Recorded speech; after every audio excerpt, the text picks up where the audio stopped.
get the session going. Is the recording live on now? Okay, we're alive now. Thank you. Welcome, everyone. This is a Teleconferenced City Council regular meeting. Agenda to come, and it's Monday, April 19th, 2021, and the time is 5:36. I'd like to call this meeting to order with the Pledge of Allegiance. Please stand if you're able as the flag is portrayed on the screen. And then, yeah, thank you. I pledge allegiance to the flag of the United States of America and to the republic for which it stands, one nation, under God, indivisible, with liberty and justice for all.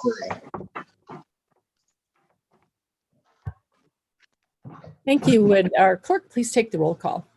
Yes. Good evening. Member Anderson? Present. Member Cuesta? Present. Member Russell? Present. Mayor Pro Tem C.R.S. Present. Member Ward? Here. Member Wink? Present. Mayor Olson? Present. All seven present. Thank you. Our first agenda item is agenda item 4. This is a city attorney interviews for our finalists. And the first agenda item is to request an executive session for the purpose of determining positions relative to matters that may be subject to negotiations, developing strategy for negotiations, and or instructing negotiations under C.R.S. section 24-6402 4E regarding city attorney candidates. So I would like to make a motion to go into executive session. Could I have a second? I'll second.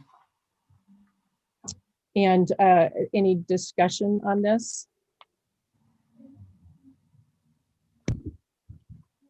Councilmember Ward. So as I understand it, we have the consent of both of these candidates to meet in open tonight. And I would prefer to do it that way as I preferred originally, but now that we've secured their consent, I think it's even more important that we do it in public. Thank you. Councilmember Cuesta. Yes, Mayor, you just described this as negotiations. Are we conducting interviews tonight? That was the impression that I was under, but I was under the impression that would be done publicly. We have suggested that we could still go into executive sessions tonight to be subject to negotiations and developing a strategy for negotiations, which would include being able to do interviews. And so if you do not want to do that tonight, we do not have to do that, but it was an option. Anyone else? All right. Member C.R.S. Actually, Mayor. Thank you, Mayor. Actually, so I will be voting in favor of the executive session. Member Cuesta and Member Ward, I believe both of them stated that there is consent from both applicants to do this in the public, but I will still be voting in favor of the executive session tonight. All right. Councilmember Russell. Thank you. If there is consent from both candidates to meet in open, why would we do this privately? I mean, the citizens are entitled to this information.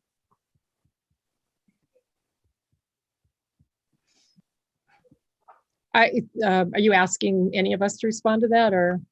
Yes, that'd be great. Well, I will respond from my perspective. I think it's still, we have people who have jobs that could be influenced by being interviewed. Only one candidate is going to end up getting the position. And so it protects them. That's the ultimate reason. And because the law does allow us, and actually it's the norm throughout cities throughout the state to actually do them in executive session, particularly when it comes to attorneys. But if they've given consent, I don't understand. So thank you. All right. Councilmember Wing, you had your hand up, you're done. I'm also in favor of holding the executive session in deference to just putting the candidates in the best position. Right. Okay, I think we can please vote. Member Anderson? Aye. Member Cuesta? Hey. Member Russell? Nay. Mayor Pro Tem Sierra, Aye. Member Ward, Nay. Member Wink, Aye. Mayor Olson. Aye. Let the record show 4 ayes and 3 nays, the 3 nays being Councilmember Questa, Councilmember Russell, and Councilmember Ward. Thank you. That does not pass because we need 2/3 of the quorum in order to go to an executive session. Therefore, we will be interviewing these 2 candidates in open. And I will ask Ms. Voorhees or Rhonda Hanger, Director Hanger, if you have given them the links to them, if they can join us now, or join one by one. I need to send them the link. Okay, great. So we'll wait a minute. And council, I just want to make sure, do you all have the questions that we're asking? We actually mostly moved them around, I think, is what happened. I don't think they're largely changed in their content. It's just the progression of them a little bit is different from what you saw. At least that's my understanding. Yeah, it's what it is.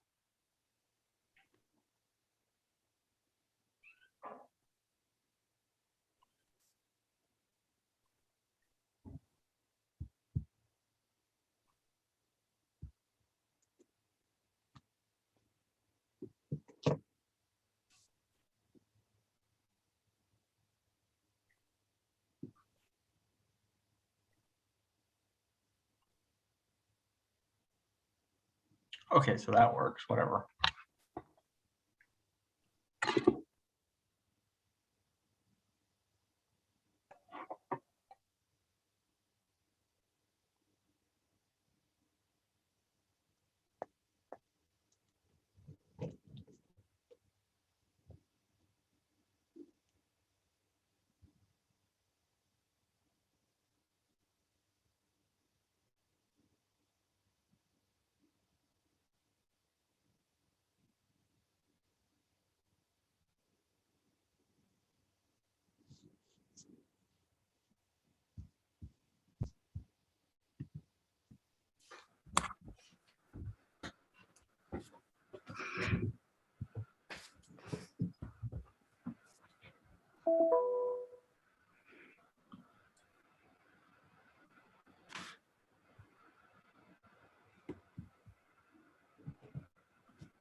Director Hanger, do you have any idea of what's happening or what the delay might be? I'm sorry. I think it's just that they're sending the link to each candidate. Let me check. No, I see. I see one of the candidates now. I see candidate Mr. Troy Johnson under Hello, Heidi. everybody. And then we Oh, can it's change the showing- name.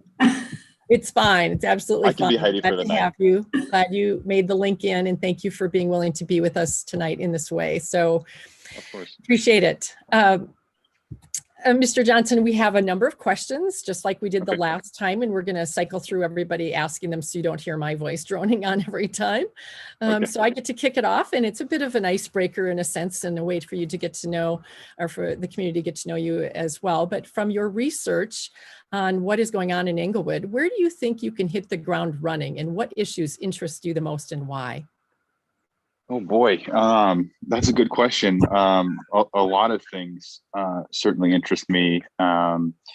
So, you know, last interview, I was able to meet with a number of city staff members and talk to them about kind of the challenges and excitements and passions that they have in kind of each of their respective departments. And so I guess I'll say what I would be most excited for is to really get to know the city, and to get to know the city, I would look forward to getting to know the staff, really getting to have a relationship with them, and then certainly the council getting to understand, your vision for the city. And then, but probably the most exciting thing would be getting to understand and getting excited to learn about the passion for the community in general. Obviously I'm familiar with the metro area. I'm from Colorado Springs, work in Fountain and live in Fountain, but kind of grew up in the Springs. But and so kind of I'm aware of Inglewood and have been there, a number of times, but don't really have a great love for the community yet. And so that's the part that really excites me as a public servant, is getting to know the community. But more specifically, I think there's a lot of exciting things going on in Inglewood that I can tell. A lot of exciting redevelopment, opportunities for economic growth, and so that's a very exciting piece that hopefully I can bring skills and experience that I have, with development and infill and commercial type projects. And then I think, my experience with local government is, there's people love infrastructure. And so really working with the team that you've got there, and that seemed to already be on the ground running, kind of coming alongside them and working on really trying to develop and improve infrastructure. Those are kind of the two areas that I kind of caught a lot of excitement from staff and my own research. And so I would say those two particular areas specifically, I'm really excited if given the chance to kind of hit the ground running and helping the city with. Thank you. Member Wink is next. Very good. So what experiences have you had with county, regional, and cross municipality work on issues that carry broader impacts than city level? Yeah, I think that's a great question, and really important for municipalities. And again, I feel like I've said this a lot, but it all comes down to relationships. And so, for example, the city of Inglewood works closely with the city of Littleton on wastewater, right? And so developing that relationship with them, working kind of hand in hand with the wastewater enterprise, I think is important. And so my experience has been, we call it the Pikes Peak region, down here, down kind of in the south part of the state and southern middle portion of the state. And it takes relationships of sort of different communities, but we all have love for and passion for our communities. The city of Fountain is certainly different in a lot of ways than the city of Manitou. And kind of the character, culture, tourism even, and but it's still important that our communities work together. And so, and there's times when it doesn't necessarily get along. We don't necessarily agree, but we've had situations where it's always professional, because we understand that we all kind of are fighting for what's in the best interest of our communities. A good example is when we had a dispute or a really good disagreement with El Paso County regarding the right-of-way width in a certain part of the city. Back when the El Paso County recorded the length or the width of the streets, there was some confusion about what was recorded and what was done. And so both sides, the city and the county, had to really dig into research. And so it was a collaborative effort that we both had to just dig deep into the research that went back to the late 1800s, even, and we ended up interpreting it completely differently. I certainly disagreed with the way that the county interpreted it, and so, but at the end of the day, there was a level of mutual respect that we were able to, even though in disagreement, work through the problem and come to a solution to it.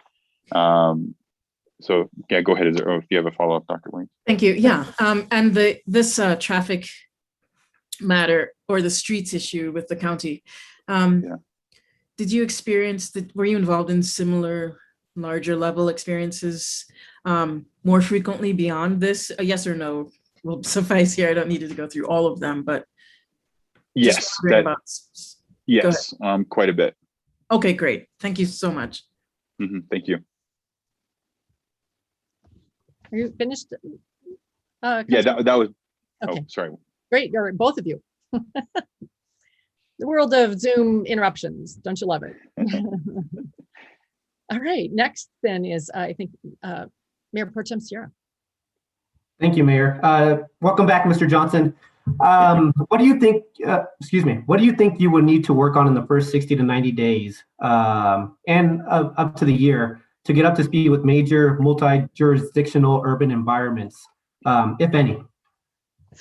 I think that's a really good question. And again, sounding like a broken record, the first thing is understanding and getting to build relationships with the people that I need to, because then I can start really learning what is needed. I think I could take some shots in the dark about what the city needs sitting here based upon my own research. But that could completely change once I really understand the sort of the character of the city.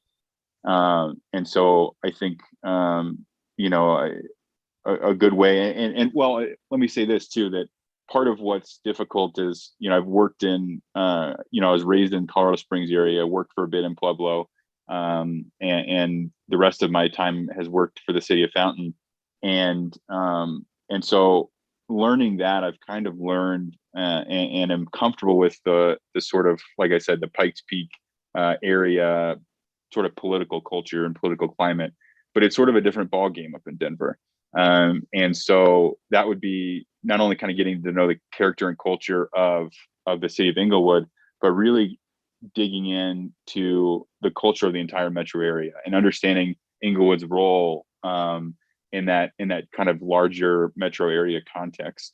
And so, what I love and what I believe I have is a great connection and network of professionals, of attorneys, subject matter experts in the metro area that I would lean on pretty heavily in that first 60 to 90 days, and helping me understand kind of the political nature of what's going on in the metro area, so that I can be really well equipped to address those problems or issues or opportunities for growth or opportunities for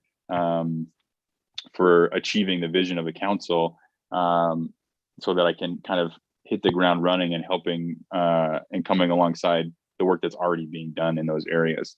So it's hard for me to pinpoint one specific area, but my goal, talking about that first 60 to 90 days, is just education, just educating myself, really understanding kind of the situation that Inglewood finds themselves in, and then formulating kind of a plan from there.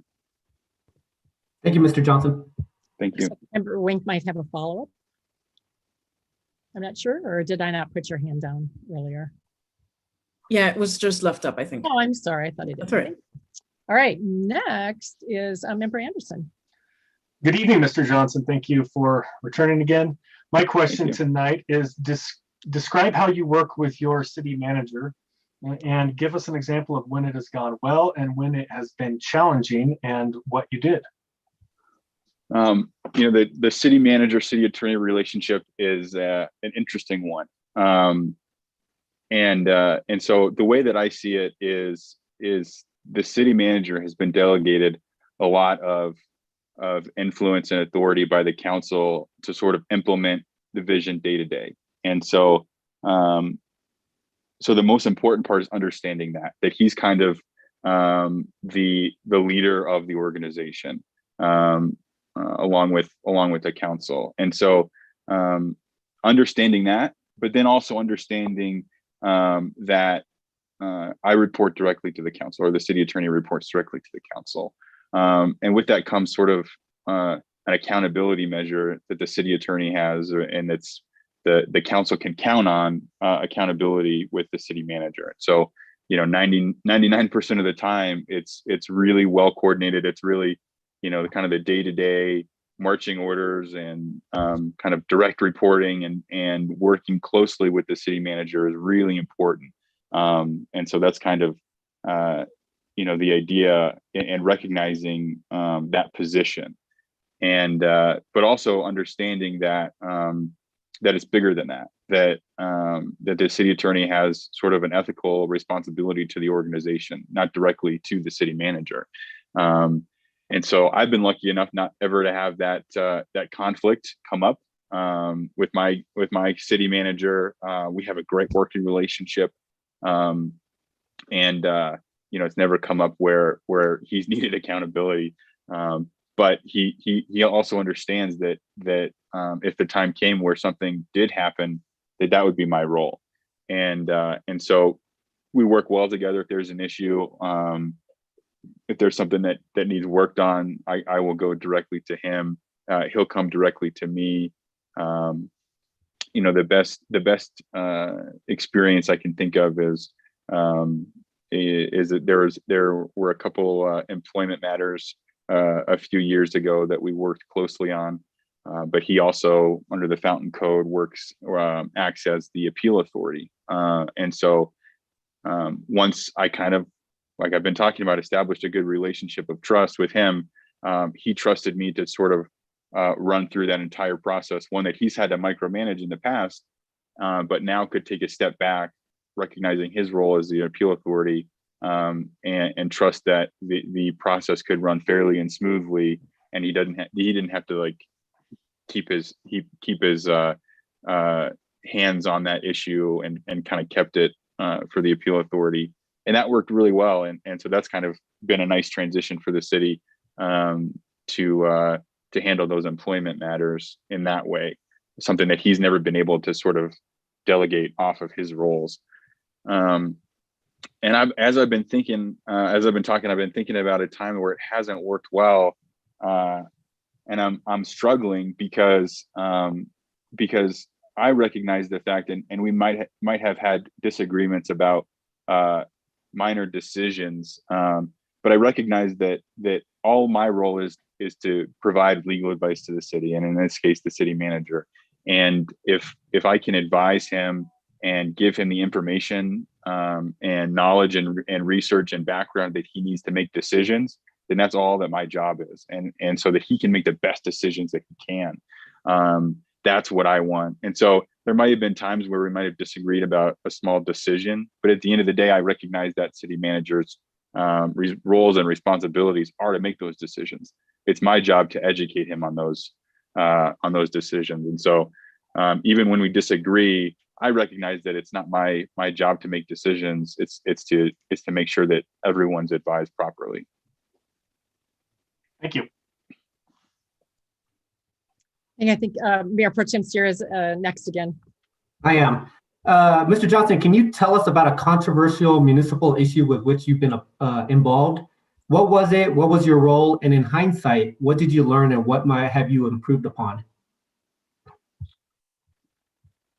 A controversial municipal issue. One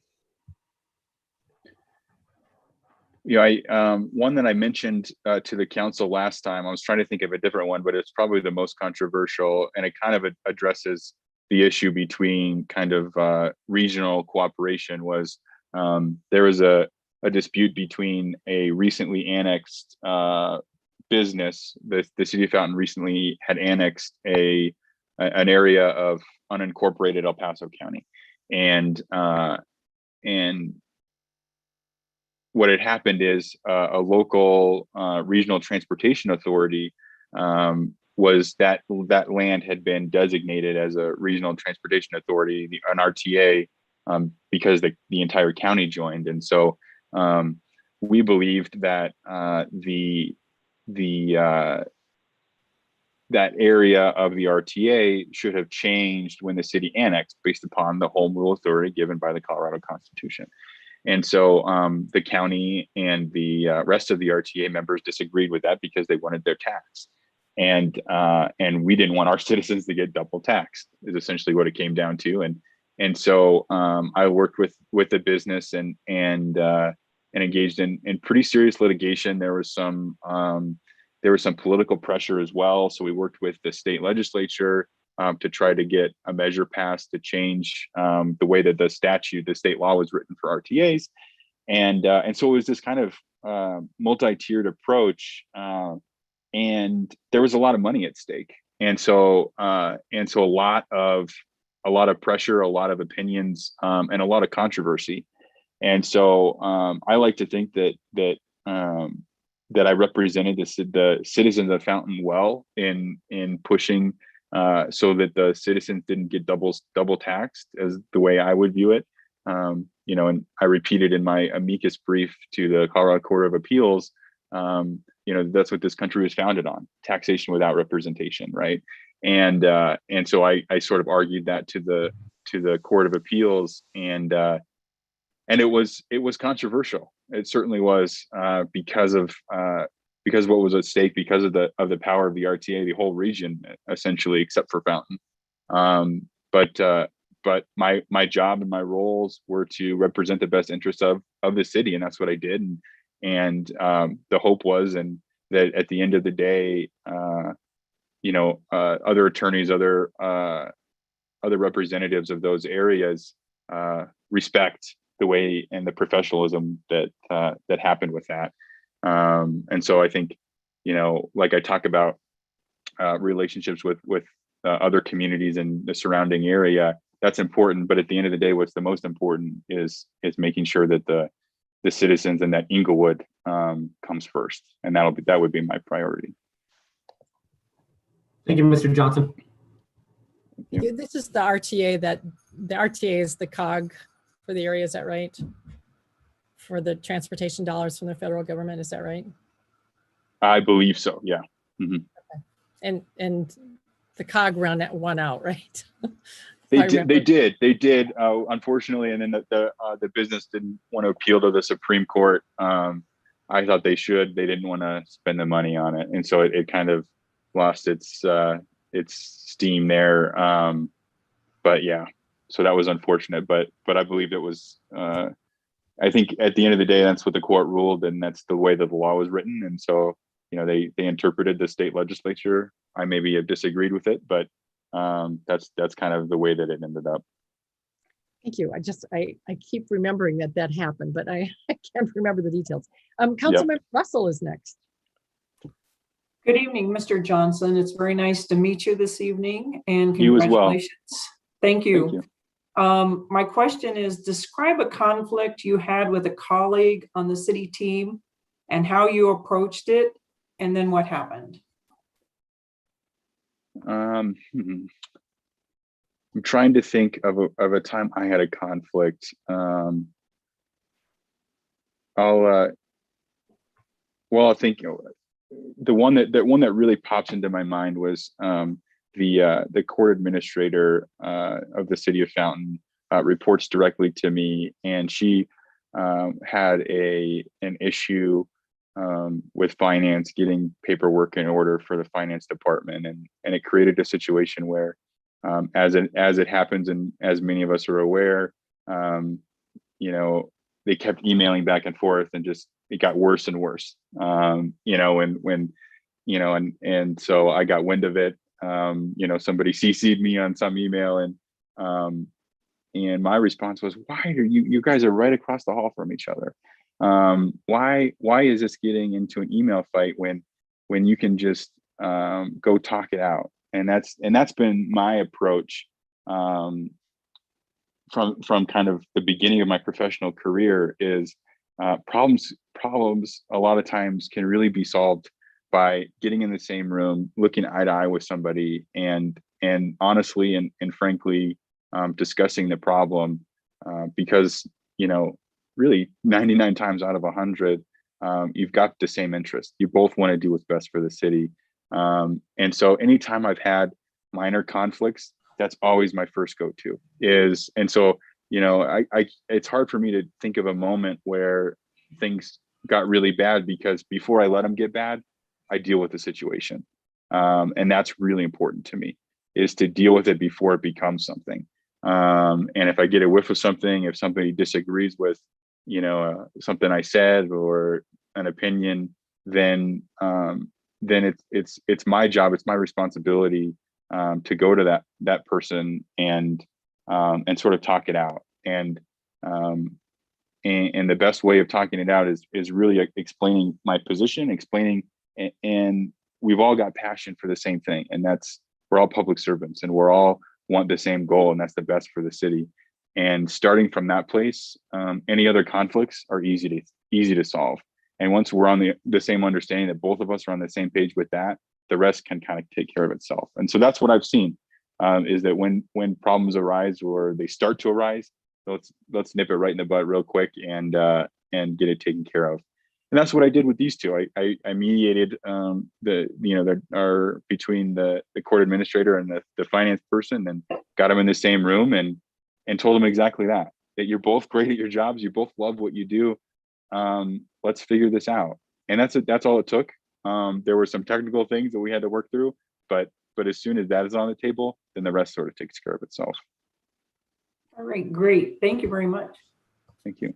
Thank you. Member Cuesta gets the next question, and always we give him a 2-part or 3-part question. Okay. All right, good. I'll get my pen out. Evening, Mr. Johnson, and yeah, you might want to grab that pen. Okay. The next question does have 3 components to it. Okay. The first one, can you give examples of how you keep your city council informed on ongoing litigation and other projects that you're working on? Second, if a council member disagrees with you, how do you approach that? And can you give any examples?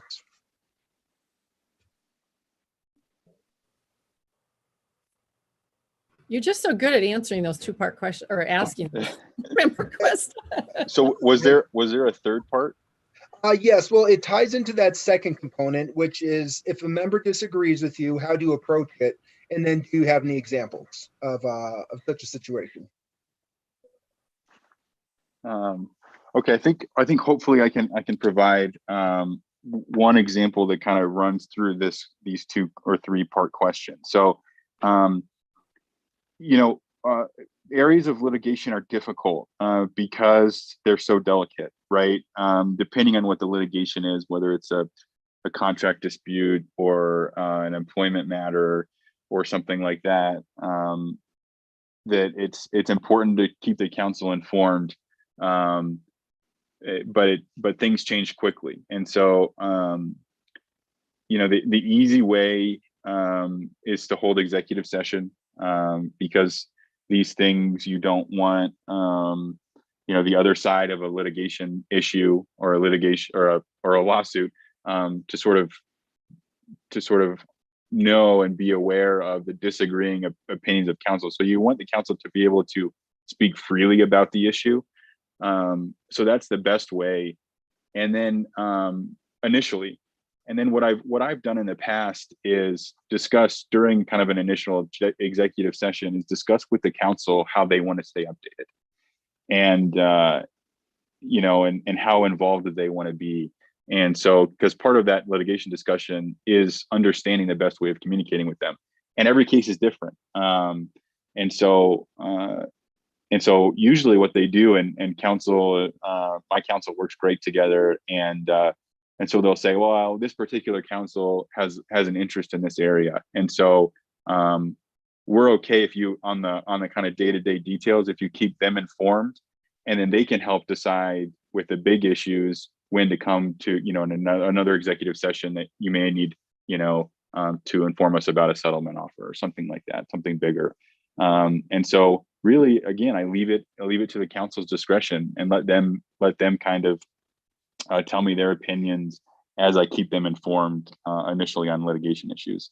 And so there was an example I was trying to think of. Oh, it was an employment matter, and we were going through the initial stages of litigation, and the question came up whether to make an offer of judgment, which is sort of a complicated legal device that you can use in the course of litigation. And so we held an executive session to discuss it, and so what the first part, and like I talked about before, and even tonight, is making sure the council really had a good understanding of what that meant, and the positives, the negatives. I don't want to go too deep into the issue, but of what making this offer of judgment, and it's something that's not an easy thing to grasp right away. And so I had to work with them to make sure that they fully understood it, because only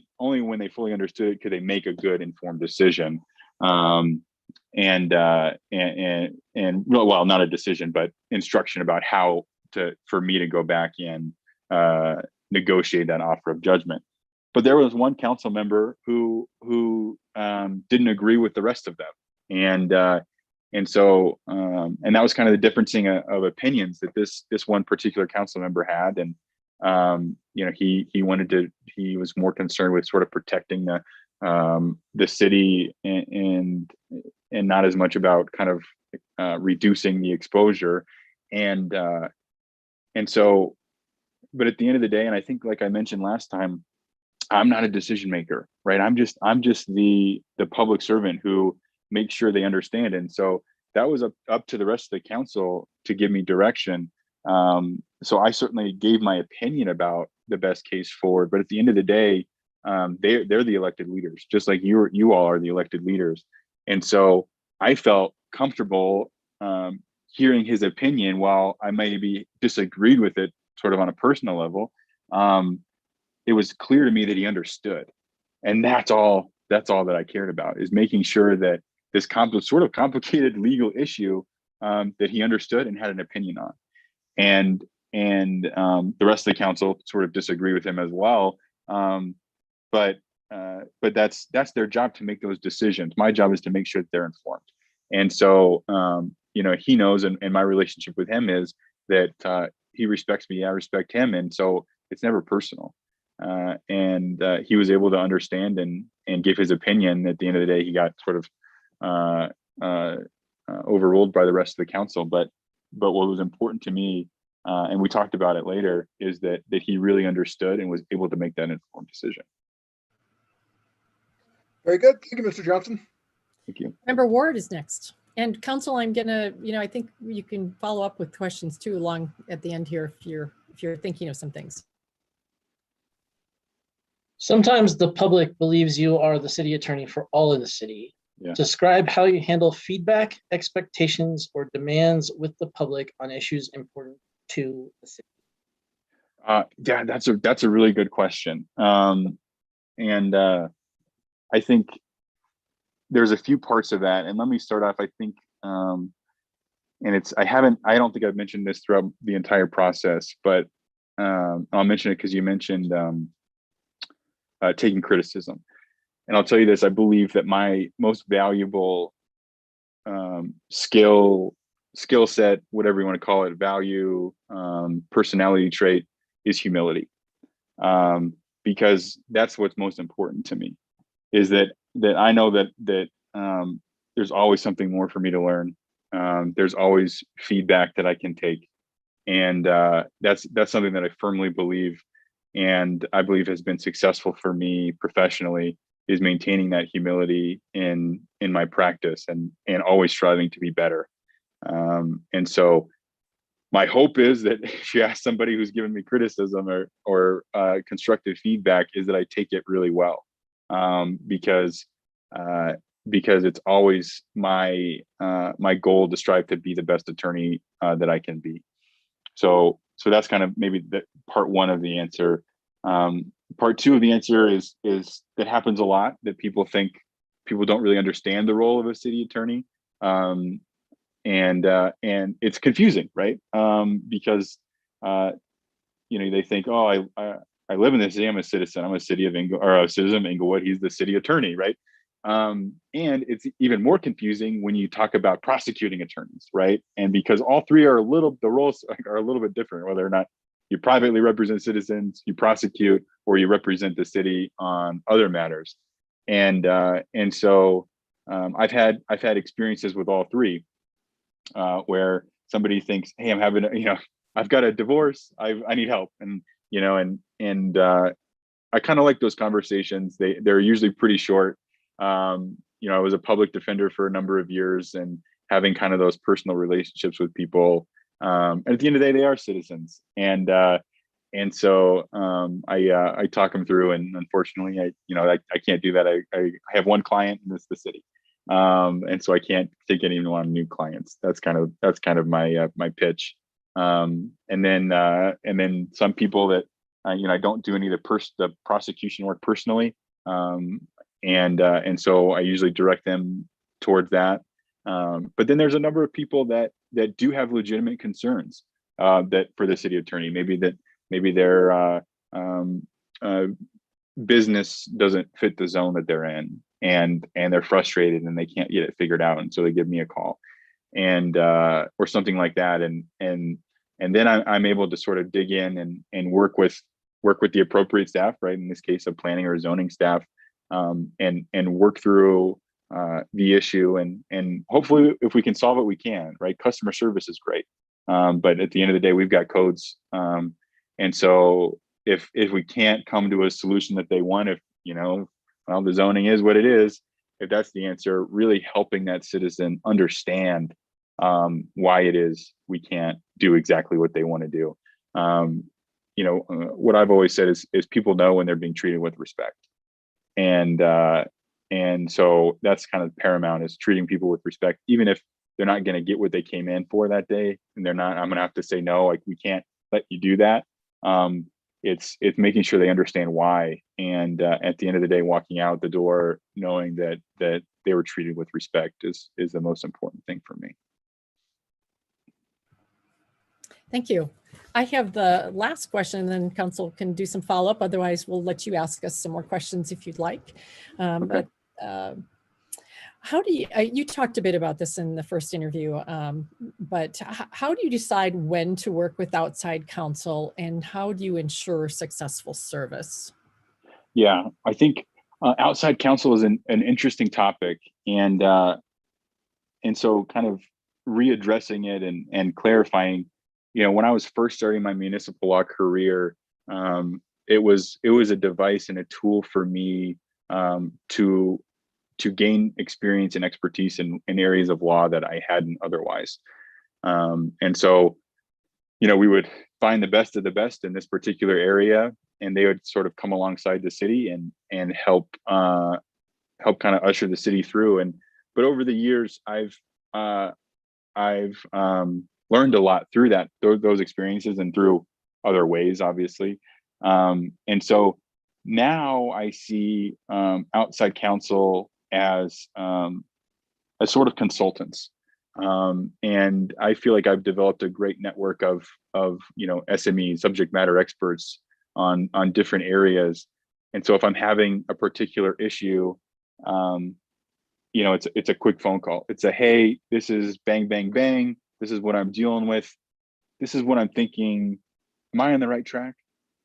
And they say, yeah, consider this. And I say, oh, maybe I didn't consider that. That's a great point. Thanks. And so there's never any situations that I just kick it to an outside counsel. Say, hey, make a phone call. Hey, I've got this issue. You deal with it. That's not how I handle things. And so, and the hope is, and so, maybe we end up getting billed for, 6 minutes or 12 minutes or something. And, but it's really valuable, because it's confirmation to me that I'm heading in the right direction. And so, I think, like I mentioned last time, it's hard to know the strengths and weaknesses, sitting in this chair right now, it's hard to know the strengths and weaknesses of the current city attorney's office. And so the hope would be that there'd be absolutely no gaps in the skills and experience in between the entire office. We can handle any issue you throw at us. That would be the goal. That would be the hope. And so outside counsel if there are gaps in that skills and experience, outside counsel may be a way of trying to fill those gaps. But it's always going to be a temporary measure, because the expectation would be that once we deal with those outside counsels, depending on what the issue is, that we gain that experience for the next time. I'm going to do a little follow-up to that. I think that you said the last time that water law is something that would not be your strength area, and that's tends to be normal across a lot of people, because that's a very tough one. And so have you used outside counsel for water in your city? And then can you explain what that relationship is like, or in any other kinds of things that you use outside counsel for? Sure. Yeah, I think water law is a unique beast, especially in Colorado. I think I'm always careful if anybody claims to be an expert in water law in Colorado. I'd be cautious of that person, because it is so complex, and there's a number of candidates or a number of people around the state, a handful of people that are true water experts, and so every water situation is different. Just like Inglewood, I'm sure, and the rest of the state, we're heading towards a water crisis. And calling it a crisis is maybe hyperbolic, but I think, as the state continues to grow, the natural resource of water is dwindling. There's just only a certain amount of it every year, and so I think cities, and Fountain included, is scrambling to secure, acquire, manage, build infrastructure for water. And so I've been dealing with that with the city of Fountain, and so there have been times where we've sort of called in our water council on a particular issue, but most of the issues I'm able to handle. I've gotten comfortable, and so I said it was it was a weakness because it is the area that I'm not the most confident in. But the more that I know about it, the easier it is to make those decisions, what I'm able to handle directly and what is necessary to get some consultation by outside counsel. So there have been a few times within the last year, probably, that water council has been involved, but it's something that I'm comfortable deciding, being able to discern when it's necessary to kind of get some consultation. Thank you. My cursor wasn't over the microphone. Oh. So we have time for you to ask us questions, unless council would like any follow-ups on anything. I hadn't seen any hands up. Oh, Member Russell, there they are. Go ahead, Councilmember Russell. Thank you. And mine is just kind of a follow-up to the question that I asked earlier. If you, I mean, a lot of problems do have simple fixes, but what if there is not a simple fix? What do you do in that situation? This is completely serious. The issues, the problems that don't have a simple fix, those are the ones that are more fun. Those are the ones, the more challenging it is, the better, I think. Because what I love is when I walk into a meeting and I look and see the exasperated faces of staff, and they say, we don't know what to do. Here's the issue. And then, and this has happened to me before. And then by the end of that meeting, we've got a clear path forward. And you're right, they're not always easy. But that's where value lies. That's where I believe my skills are using the law, and I think I said this in my cover letter, using the law to solve complex organizational problems. And I think I do that daily, and that's probably, there's many city attorneys that can do research and tell you kind of the black and white raw answer, but it takes a different type of skill set to look at the law, to understand the law, and use that to advocate for creative organizational solutions. And so I think that's where kind of the heart of the problem is to solve, the more value I'm going to be to the solution.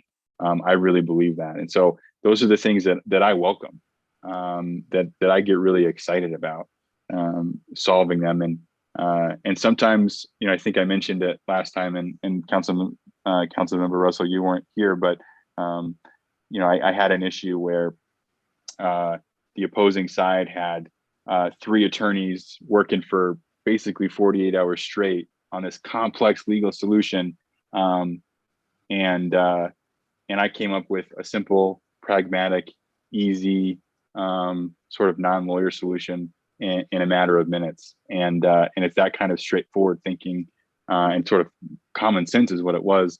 Sometimes you have to not think like a lawyer, right? To be able to solve problems. And so I think that's where I really thrive. Great. Thank you so much for that. Do you have questions for us?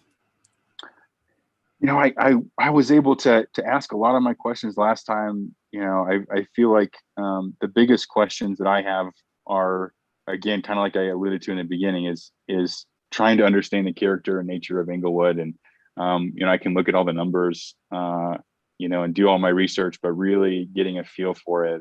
And so staff and council was able to give me a pretty good feel for it last time. But I guess I'll ask and maybe even give you all the platform while we're in a public meeting here. You asked me what the most kind of the biggest area of exciting things on the horizon for Inglewood were, and I'll ask you the same question: is what do you see as the exciting things that will be happening in Inglewood in the next 9 months, a year? Great, thank you. Council, who wants to jump in?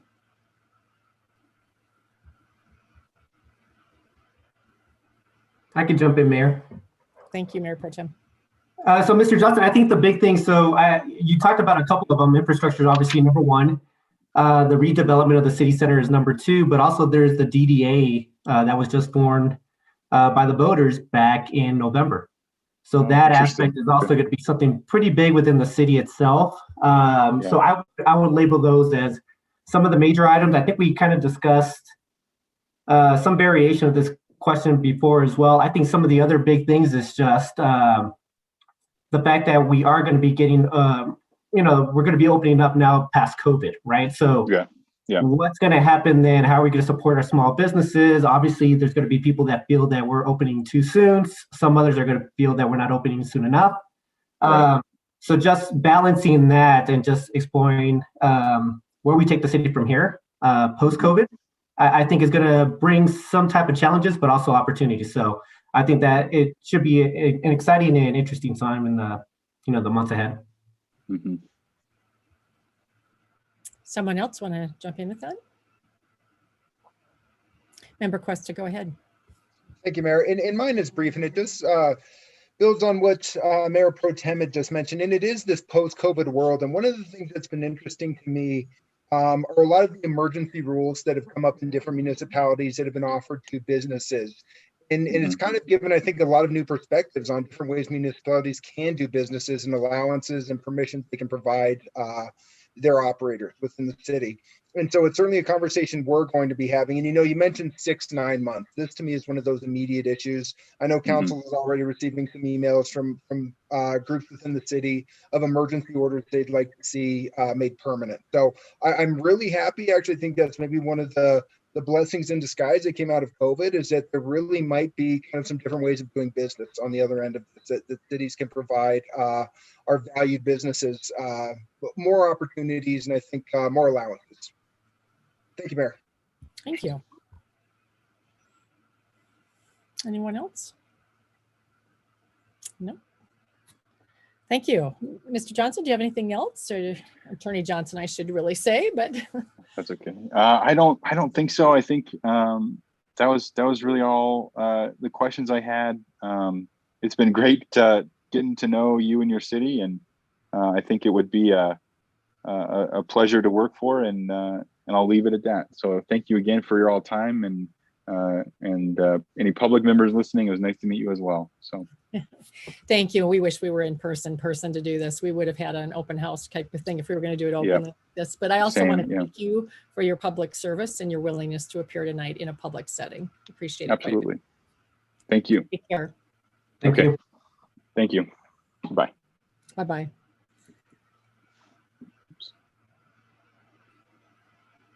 All right. Are you ready for the next candidate? Yes. Are you all ready for another one, or do you need a break of any sort? Can we keep going and then we'll take a break after? I'm looking for heads that are at least moving, so I know I'm not frozen and that other people are not frozen. Okay, I think we're going to keep moving. Okay. Thank you, Heidi.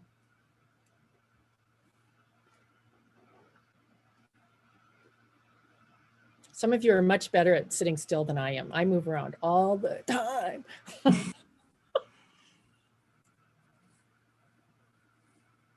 Okay, Tamara Niles should be signing in shortly. I wasn't sure if I gave her the link and if there was a waiting room, so I didn't want her to sign in to the public meeting and be a part of the last interview. Yeah.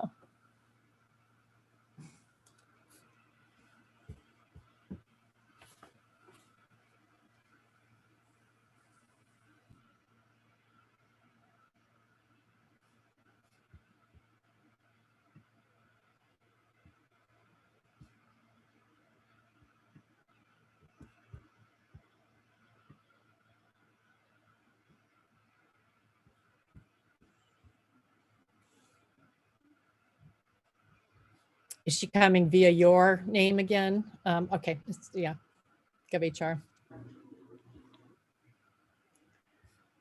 Great. Welcome, Attorney Niles. Hello. We see you under Heidi, but we know it's you. So welcome to the second interview. We appreciate your being here tonight. And very similarly to the last time that we were together, we have a number of questions. I think we have 9 total. Hopefully we'll have enough time for you to ask us some questions too. And we've kind of divvied them up amongst each other. But thank you for being here tonight. And I get to break the ice with a welcome back. And from your research on what's going on in Englewood, which I'm sure you've done some more, where do you think you could hit the ground running, and what issues interest you and why? I think the nice thing about coming into Englewood is there's not any issues that present an immediate need. You're right, I've spent some time researching Englewood, and I live a very short distance to Englewood, so it wasn't difficult to do. But I in my research and just knowing the city, there's nothing that presents an emergency need. For example, there's not an outstanding issue with any ordinances that present an emergency. What I would like to do to hit the ground running would be to, of course, meet individually, with each council member, to allow me to understand your priorities, your policy, the issues that you think need addressed immediately. Because as an appointee of the city council, I see it as my mission to assist you in meeting your goals. So that is the first thing that I'd want to do. I'd also want to meet with every member of the executive leadership team to do the same, see what issues they think need immediate attention. And of course, with what is going on nationally with police departments, I'd also like to meet extensively with the police chief and members of his executive leadership team to review policies and procedures and to see if there's anything we can improve on the police department side in response to some of the issues that we're seeing nationally. Great, thank you. And Member Wink is next. I am next. May I ask a follow-up question before that? Yes, go ahead. Any time, Council, if you want to ask a follow-up, please do it. Thanks, Mayor. Attorney Niles, did you have a chance to review any of the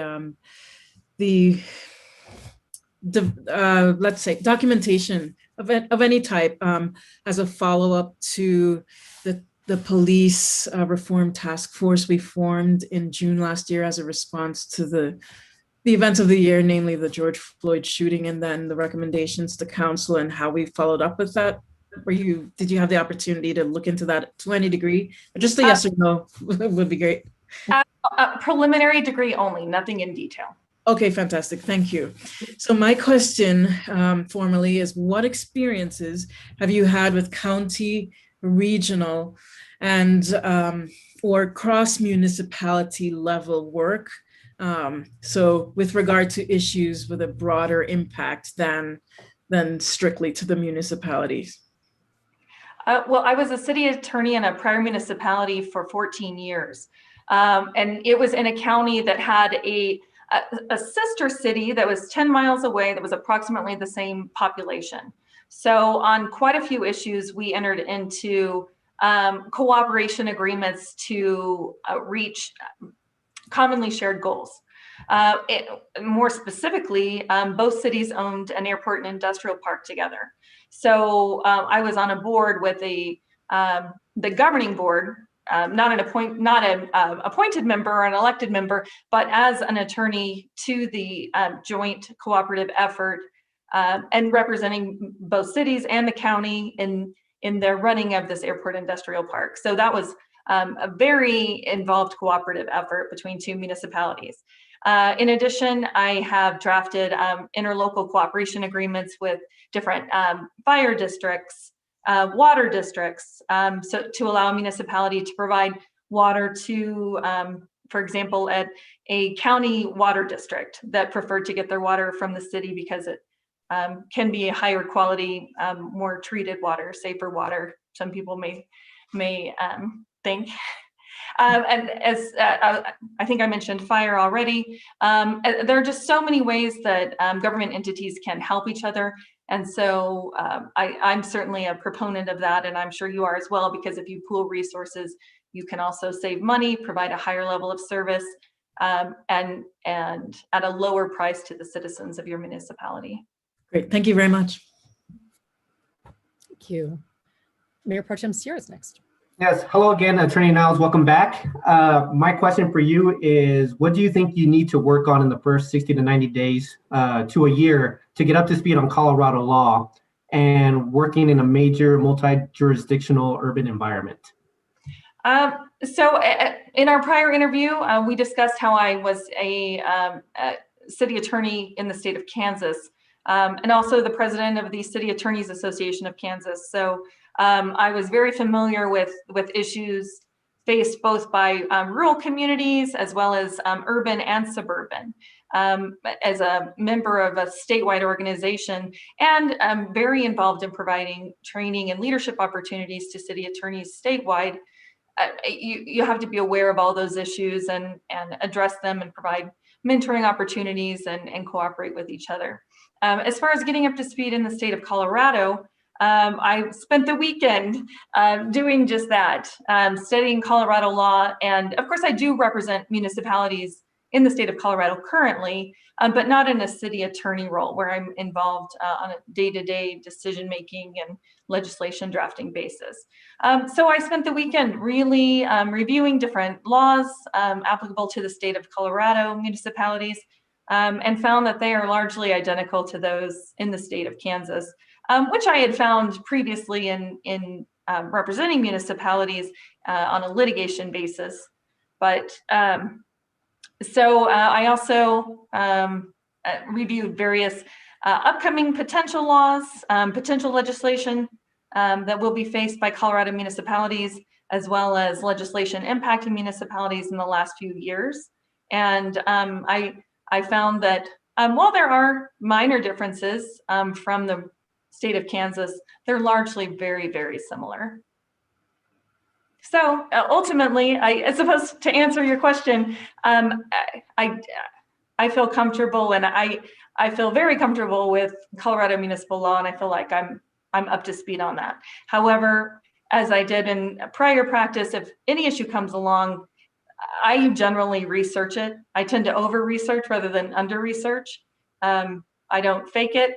If I don't know exactly what the rule is, I research it before giving you an opinion. I'm very careful about that. Appreciate it, Attorney Niles. Thank you. Thank you, Member Anderson. Good to see you again, Attorney Niles. Welcome back. Thank you. My question is in regard to your previous work. Can you describe how you have worked with your city manager and give us an example of when it has gone well and when it has been challenging and what you did? I have worked very well with every city manager. In fact, in 14 years at the same city, I worked with 5 different city managers, which quite a few in a relatively short period of time. Although a city attorney is appointed by the city council, you work with the city manager on a day-to-day basis because you have the shared goals of implementing the policies as set by your city council.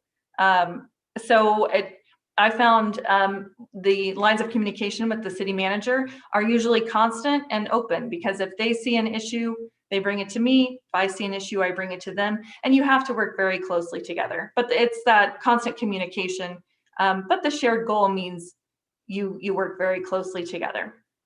It's the only time it hasn't gone well is when the city manager has gotten, if the appointed governing body has decided to take negative employment action against the city manager. That is the only time I've had have it be a conflict, because as the appointed city attorney by the city council, it in the past has fallen to me to address the issues if something should arise with the city manager.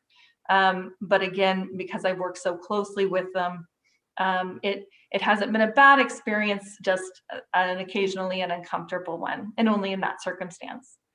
As far as good experiences, there are so many.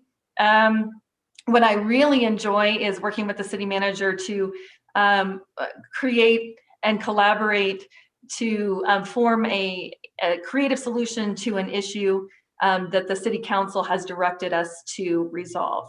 So whether it's a taxation issue or a land use issue, I find that if we can come up with a creative solution that the council is happy with, and if it's efficient and can save the city money, that's when I really feel like we've accomplished something together. Thank you. Thank you. Mayor Pro Tem Sierra gets another one. Let me scroll down there. So could you tell us about a controversial municipal issue with which you've been involved? What was it and what was your role? And in hindsight, what did you learn and what might have you improved on?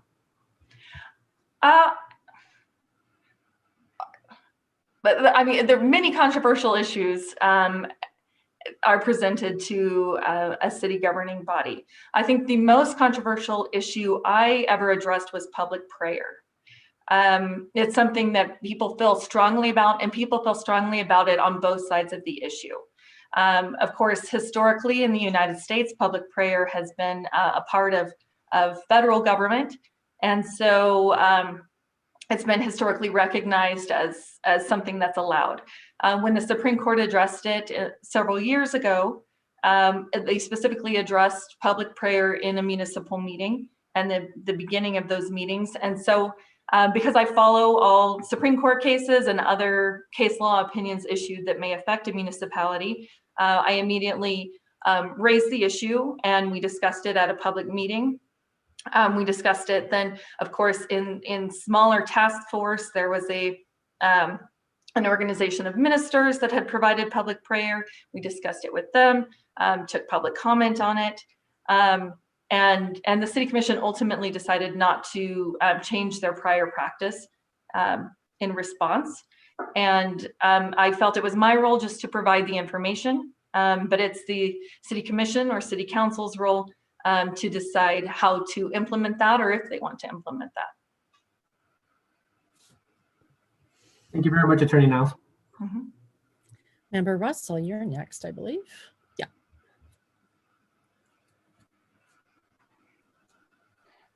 Thank you, Mayor, and welcome, Attorney Niles, and it's very nice to meet you this evening. So the question I have for you is, can you describe a conflict you had with a colleague on the city team and how you approached it and what happened? I haven't had many conflicts with the executive leadership team at the city. I found that we usually work together very well, and I work hard to make sure we have a good relationship and an open door policy and good communication. On one instance, though, there was a department head that was the subject of an employment complaint, and I was tasked with investigating whether the complaint had validity. And I after this instance, it was a matter that we sourced out to outside counsel because of this instance. Because it created so much conflict, I had concluded that the complaint was valid and that the department head was violating policy. We ended up having to escalate it to enforce the policy, but it began a dialogue of, if we're not going to follow a policy, should we have the policy? And so we spent some significant time discussing that very issue.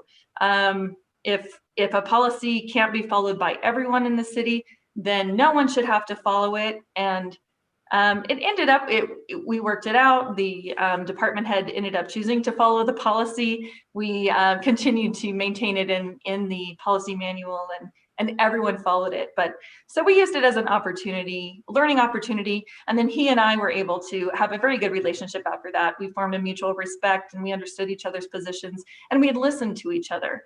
And I think even in the face of conflict, if you can listen to each other, understand each other, it's much easier to resolve. Great. Thank you very much. Member Cuesta. Good evening, Ms. Niles. And there are 3 parts to the next question. The first is, can you give examples of how you keep your city council informed of ongoing litigation and other projects you are working on? Secondly, if a council member disagrees with you, how do you approach it? And then finally, can you give an example of that? Certainly. In order to keep the council informed of modifications to applicable law, I've done it several different ways. If it's something that's immediate and pressing, I tend to favor email alerts. Here are some issues that we need to address immediately. If it's something that doesn't have to be done in email, I prefer to provide updates to an elected body face-to-face in a city attorney report, such as, here are some things that the city council may consider, some issues that we think may impact us. Often I want to solicit the council's opinion on it. What are your thoughts on this issue? Do you think we need to address it? But here's something that will impact us coming down. So I think face-to-face communication is always best in that situation, if possible, because then you can start a dialogue about potential solutions, how to address it, or if we even want to address it. And of course, I stay abreast of different laws through listservs, through various publications, and of course through training. But of course, live training isn't so prevalent these days, but computer-based training is always available. And the second aspect was if a council member disagrees. Yes, you bet. So if a council member disagrees with you, how do you approach that? And do you have any examples? Okay.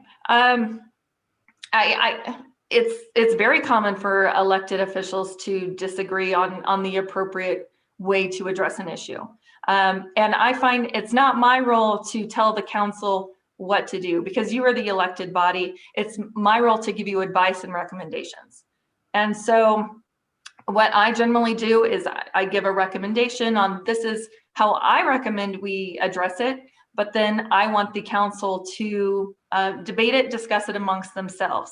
And of course, it's not uncommon in that debate for them to take differing positions, to want to go a different route. And all I can do is answer questions, provide information and recommendations, and then I do whatever the majority of the elected body then tells me what to do. There have been instances where an elected body in the majority situation has not followed my advice.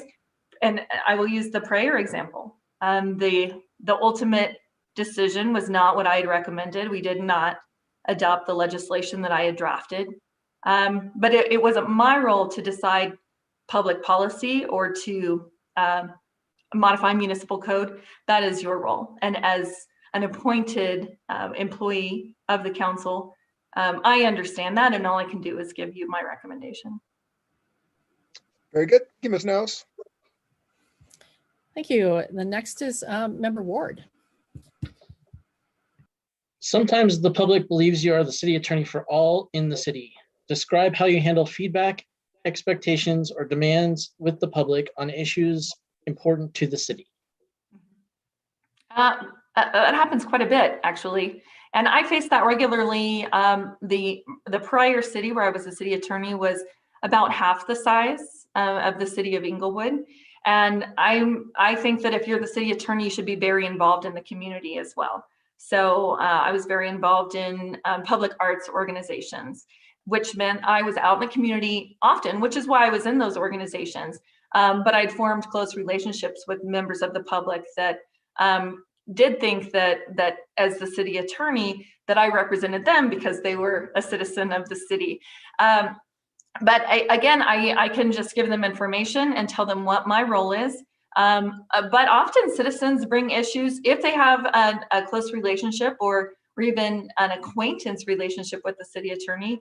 They feel comfortable bringing issues to me that they think maybe aren't important enough to go to the city and present in public comment. But often they are valid issues and issues that the city should consider addressing. So if a citizen brings an issue to me, after I tell them I don't represent you, I represent the city, but I can certainly discuss this with the city, what I usually do is bring it to the city manager and tell them this was an issue that was brought to me. I think it's a valid issue. Should we consider recommending this with the council or discussing it with the mayor to see if the mayor feels it's something we should pursue? In addition, I find that when you're involved in the community like that, people bring a lot of complaints to the city attorney.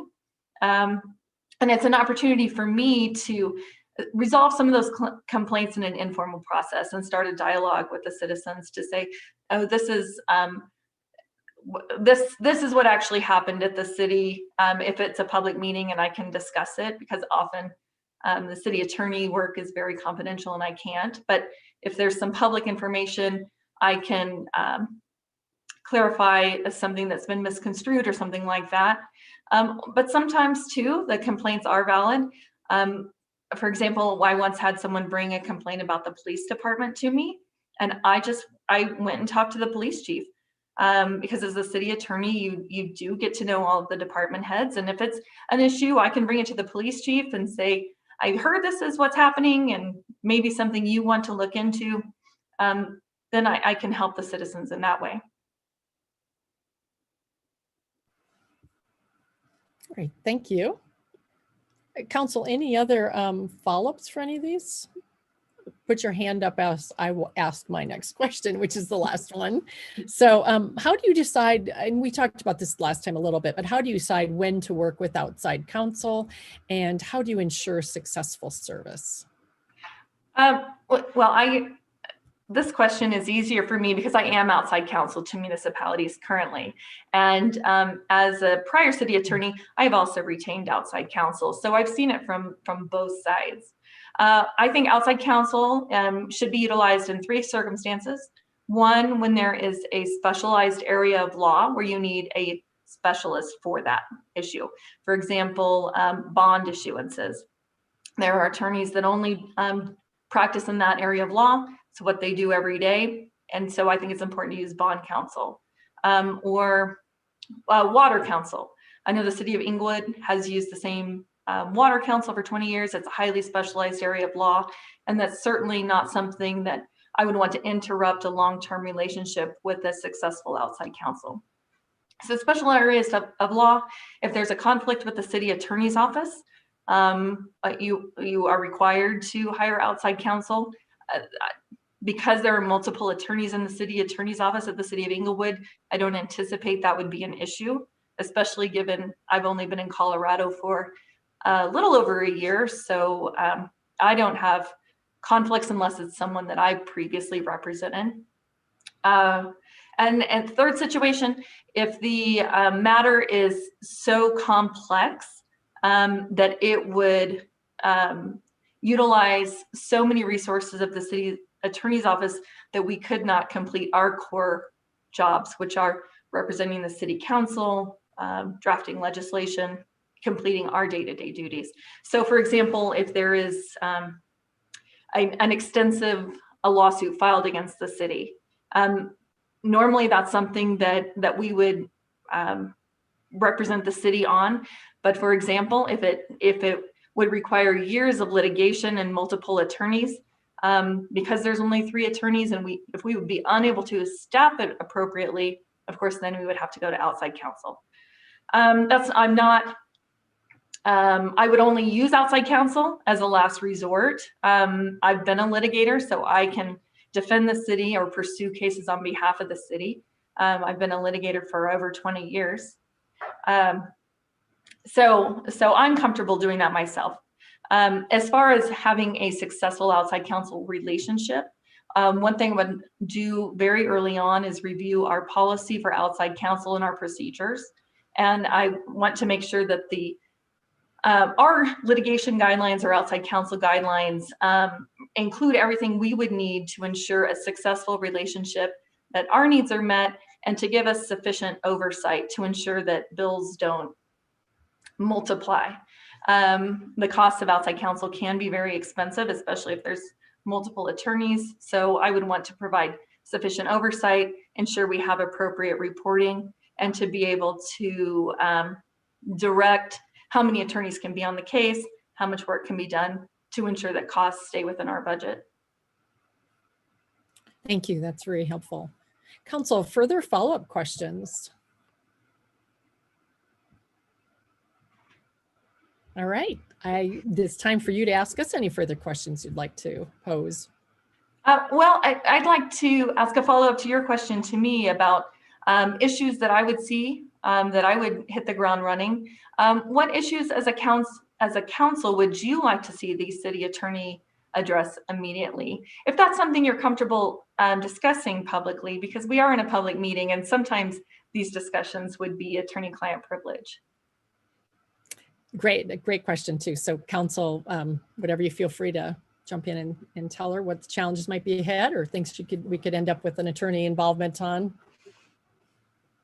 Mayor Pro Tem, did you want to start?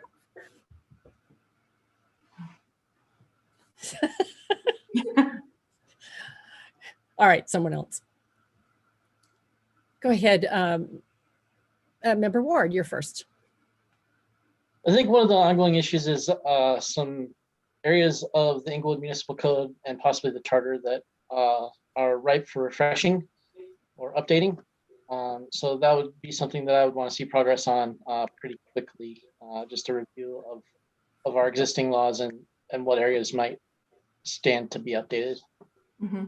I can tell you I have already reviewed your entire code, and there are not any issues that are glaringly in need of revision. I can tell your prior city attorney did stay on top of it and revised code regularly in response to changes in laws.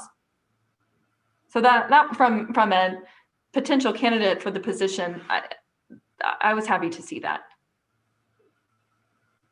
Thank you. Member Russell, you're next. Thank you. So I am a liaison to the Code Enforcement Advisory Committee, and they deal with code issues, and there have been some things that have come up, and I just recently about the animal code and just making sure that it doesn't conflict with each other in different spots. So I think that perhaps the Code Enforcement Advisory Committee would benefit from you perhaps attending, and they might be able to share with you some things. And they don't deal with the entire code, but there's a few areas. Mm-hmm. And in my experience, revisions to animal code can be quite controversial. So I'm glad to hear you have a commission on that. And I too, I love my animals too, so I understand. Right. Okay. Thank you. That actually might be one of the things some of us would say. We're in the midst of trying to figure out how to do park ordinances around, off leash and so forth. So that would be another area. We have a lot of infrastructure things going on, and so making sure that we're up to par on all those, I think, is another area. And then bond possibilities in the future would be also things to be checking into. Mm-hmm. Anybody else have more there on that? No, I didn't see. I thought I saw another hand up. Anything else for us? No, of course, this is not my first interview. So this is just my first public interview. And we've already discussed so many issues with the city.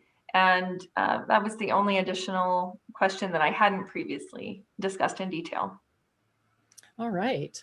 Well, gosh, I think we all really appreciate your being willing to come and to do this in an open session tonight. Appreciate your candor and great examples. So thank you for your public service as well all these years. So appreciate that. Yes, and I want to thank you all for your time as well. Thank you, Attorney Niles, and we will be in touch. Okay, thank you. Appreciate it. Good night.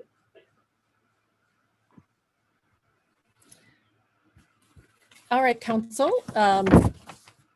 Oops, I have a screen up that doesn't need to be up. So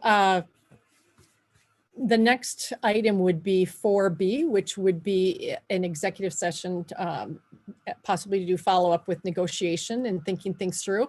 I particularly need a little bit of a bio break before we even make that decision. So would you all mind if we just take like a 4 to 5 minute break?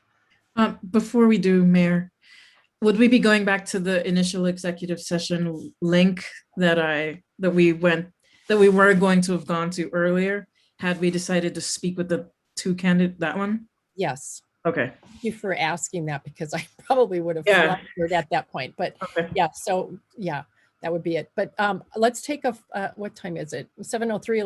Let's come back at 7:08 and then we'll make that decision whether we're going to do that or not. Thank you.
Welcome back, Council and everyone.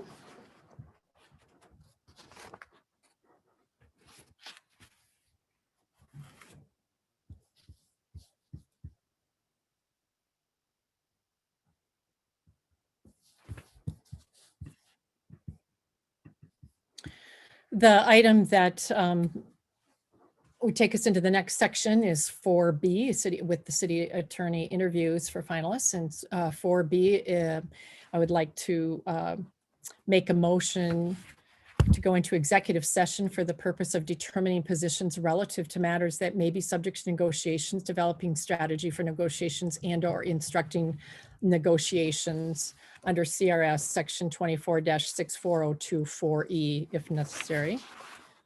Could I, this is for decisions, not decisions, but discussion regarding city attorney candidates. Could I have a second so we can discuss? A second. Thank you. Council, what is your pleasure tonight?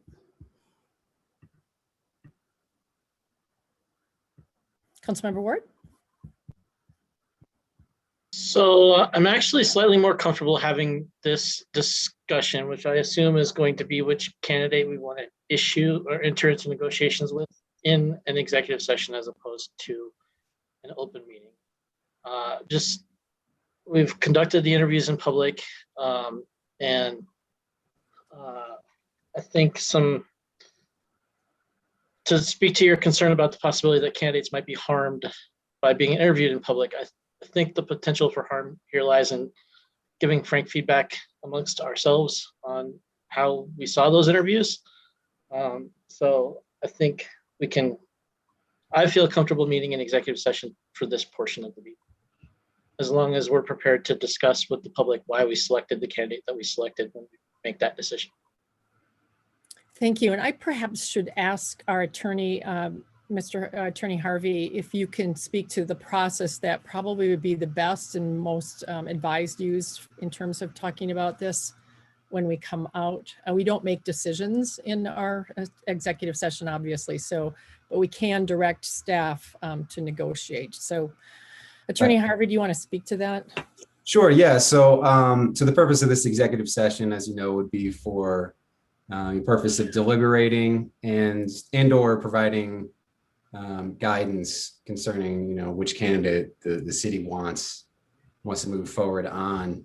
There is also on the agenda, there is an item that says action needed as a result of executive session.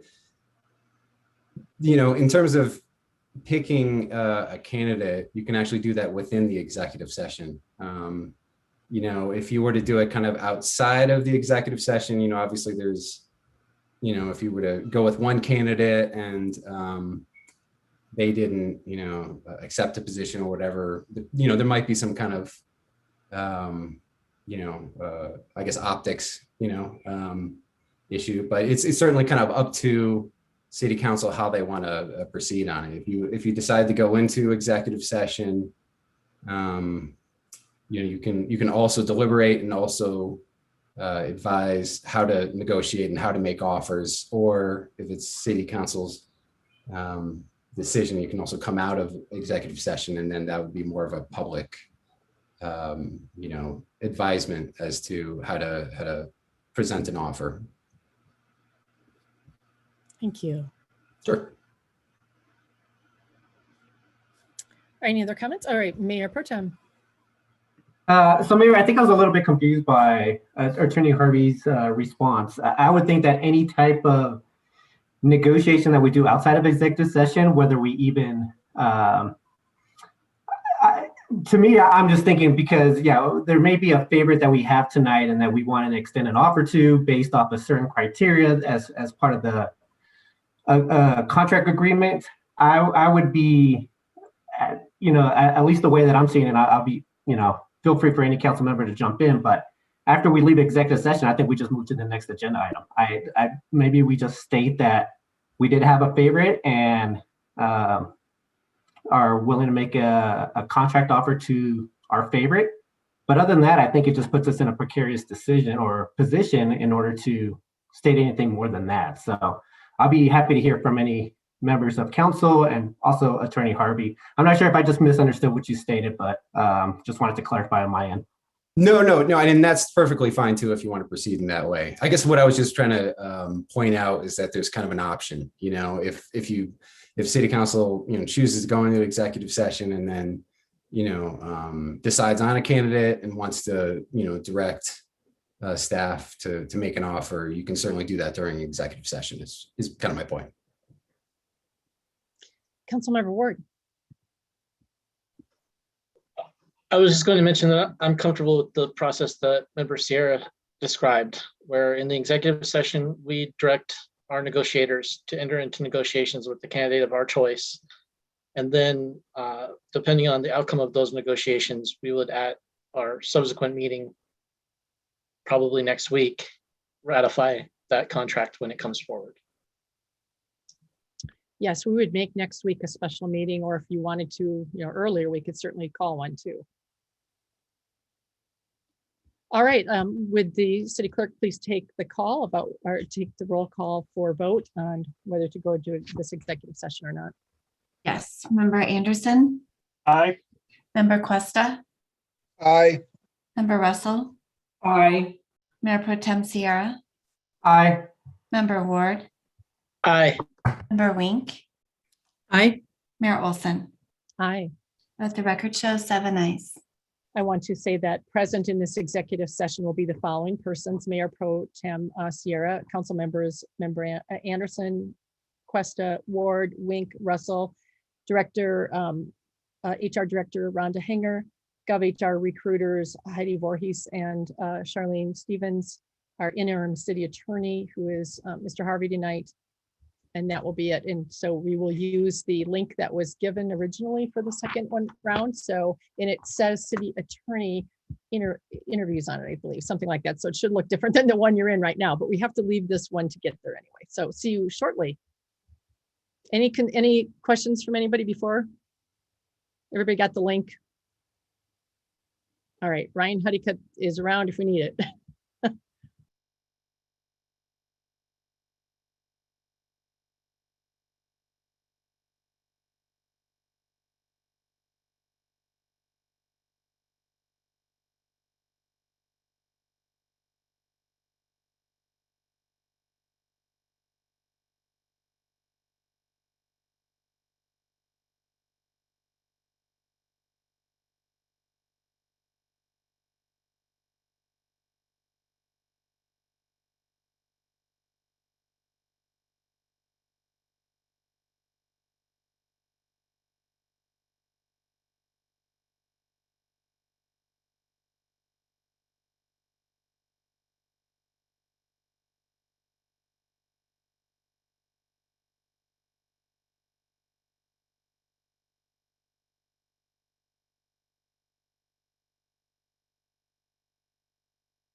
Ryan, have you gotten a hold of Councilmember Russell?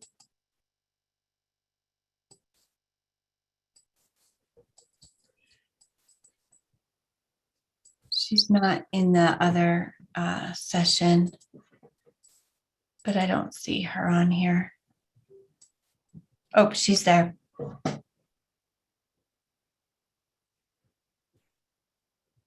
Oh, We're okay. I believe so, but it does sound like they do need the interim city attorney in there as well. I'm actually here. Is this the right room or? So there is a separate link. Okay. Do you happen to have that on hand? I can have them send it to you. I only have this link, I think. Okay. Yeah. All right. Let me just have them get that to you. Oh, thank you. Thanks. Appreciate it. And Dan, I did just get notified by the mayor they need you in the meeting. Yes. Yeah. I thought this was the. We're trying to get him a link. Yeah.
Dan Harvey, are you still on this call?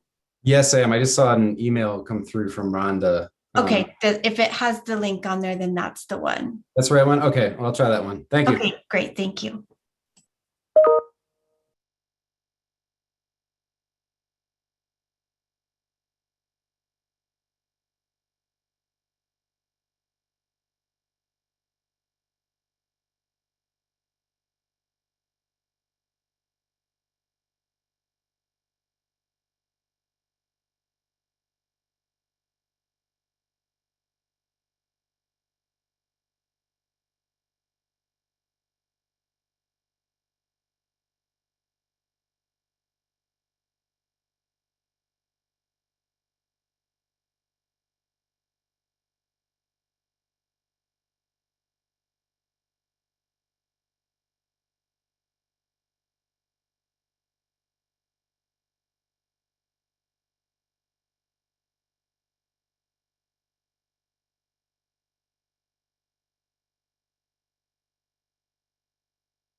Looks like almost everybody's back. I'm still getting my screens all set up here to make this work right.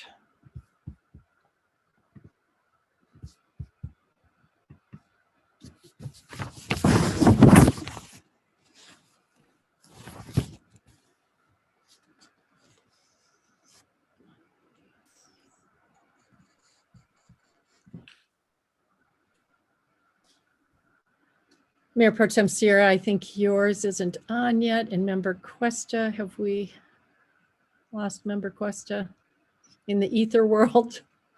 All right, I was here. Just didn't click that button. That's right.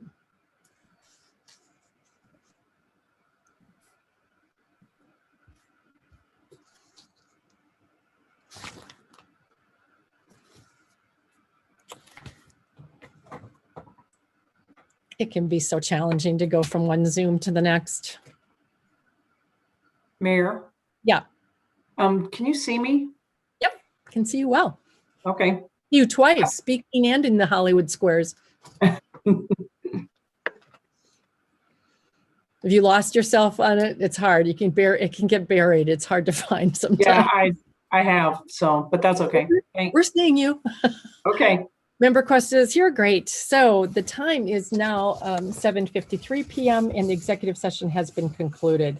The participants in the executive session were Mayor Linda Olson, Mayor Pro Tem Othaniel Sierra, Council members Joe Anderson, Dave Cuesta, Cheryl Wink, Stephen Ward, Rita Russell, HR Director Rhonda Hanger, GovHR recruiters Heidi Voorhees and Charlene Stevens, our interim city attorney Dan Harvey, and that was it. So I move to close the executive session. May I have a second? I second. Thank you, Mayor Pro Tem. Please vote. Member Anderson, Aye. Member Cuesta, Aye. Member Russell, Aye. Mayor Pro Tem Sierra, Aye. Member Ward, Aye. Member Wink, Aye. Mayor Olson. Aye. Let the record show 7 ayes. Thank you. For the record, if any person who participated in the executive session believes that any substantial discussion of any matters not included in the motion to go into the executive session occurred during the executive session, or that any improper action occurred during the executive session in violation of the open meetings law, I would ask that you state your concerns for the record. Seeing none, our next agenda item is 5A, which is under consideration of minutes. So the first one is 5A, minutes of the special regular council meeting of April 5th, 2021. Could I have a motion to approve those minutes? I move to approve the minutes of the April 5th council meeting. All right, could I have a second? A second. All right. Please vote. Member Anderson, Aye. Member Cuesta, Aye. Member Russell, Aye. Mayor Pro Tem Sierra, Aye. Member Ward, Aye. Member Wink, Aye. Mayor Olson. Aye. Let the record show 7 ayes. Thank you. 5B is the minutes of the special city council meeting of April 12th, 2021. You have a motion to approve those minutes. I move to approve the minutes of the April 12th meeting. Thank you, Mayor Pro Tem. How about second? I'll second. Thank you, Member Anderson. Please vote. Member Anderson, Aye. Member Cuesta, Aye. Member Russell, Aye. Mayor Pro Tem Sierra, Aye. Member Ward, Aye. Member Wink, Aye. Mayor Olson. Aye. Let the record show 7 ayes. Thank you. And next one is 5C, minutes of the special city council meeting of April 13th, 2021. They have a motion to approve. I move to approve the minutes of the April 13th meeting. Thank you, Mayor Pro Tem. Can I have a second? I'll second. Thank you, Member Anderson. I do believe there's an error in these ones. Oh, okay. Sorry, I should have asked for Yeah. that to begin with. What is No, it? that's okay. I believe Member Cuesta voted against going into executive session. So that wasn't registered correctly. Okay. Well, yeah, I don't think I was registered correctly. So Yep, we will amend those. And Mayor, Yes. since I wasn't here last week, maybe I shouldn't have voted. You shouldn't have. Yeah, only abstain if you haven't watched. So you want to abstain from this one? Yes, and I should have abstained before too, on the one that I missed. Okay. All right, so with that notice of change in vote, we have a first and a second. Oh, Member Ward. Yeah, so just a point of order. I know that it's been this council's policy in the past to have people abstain from the minutes if they weren't present.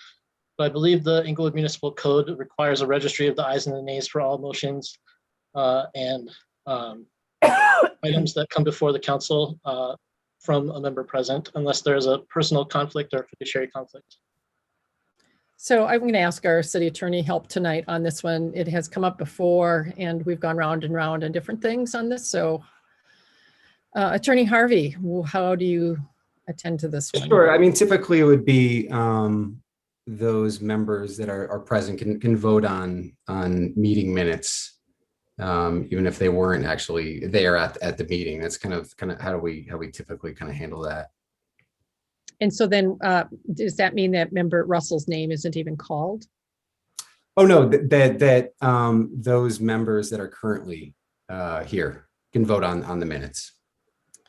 Right, but she votes yes on minutes, regardless if she was there and not having listened to it. Okay. Yes. And you're off the hook, member Russell. You're fine on the first round, but you're right. We have done it that way. And earlier on in my career on this, we did it the other way.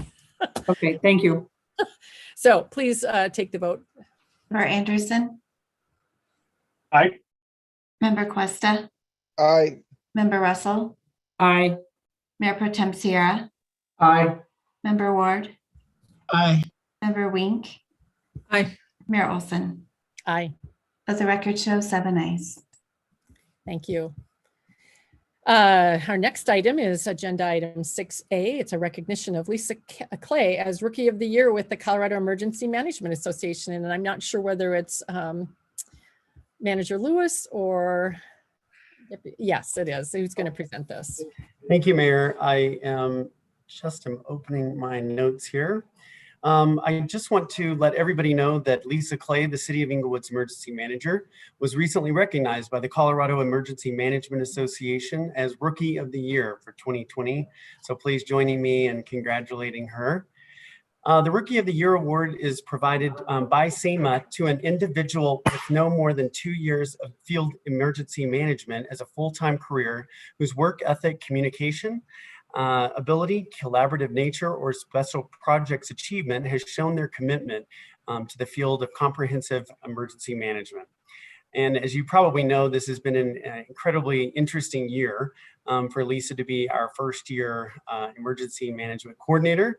On the second day that she was here, there was a winter storm EOC activation, and she quickly went to work with GIS and putting her many skills and attributes to work.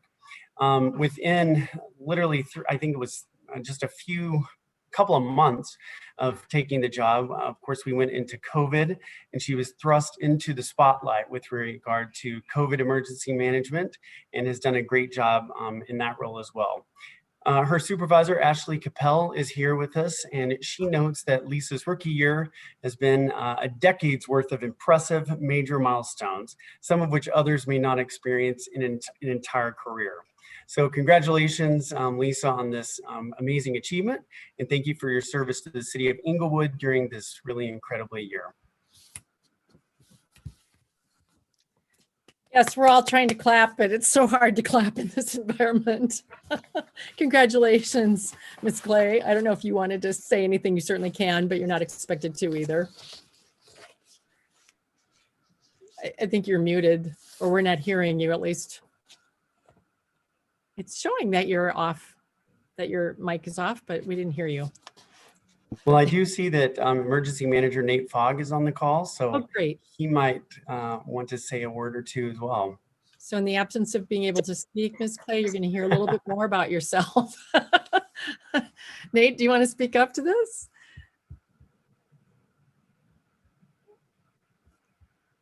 Maybe not. So I'm going to say, actually, your reputation,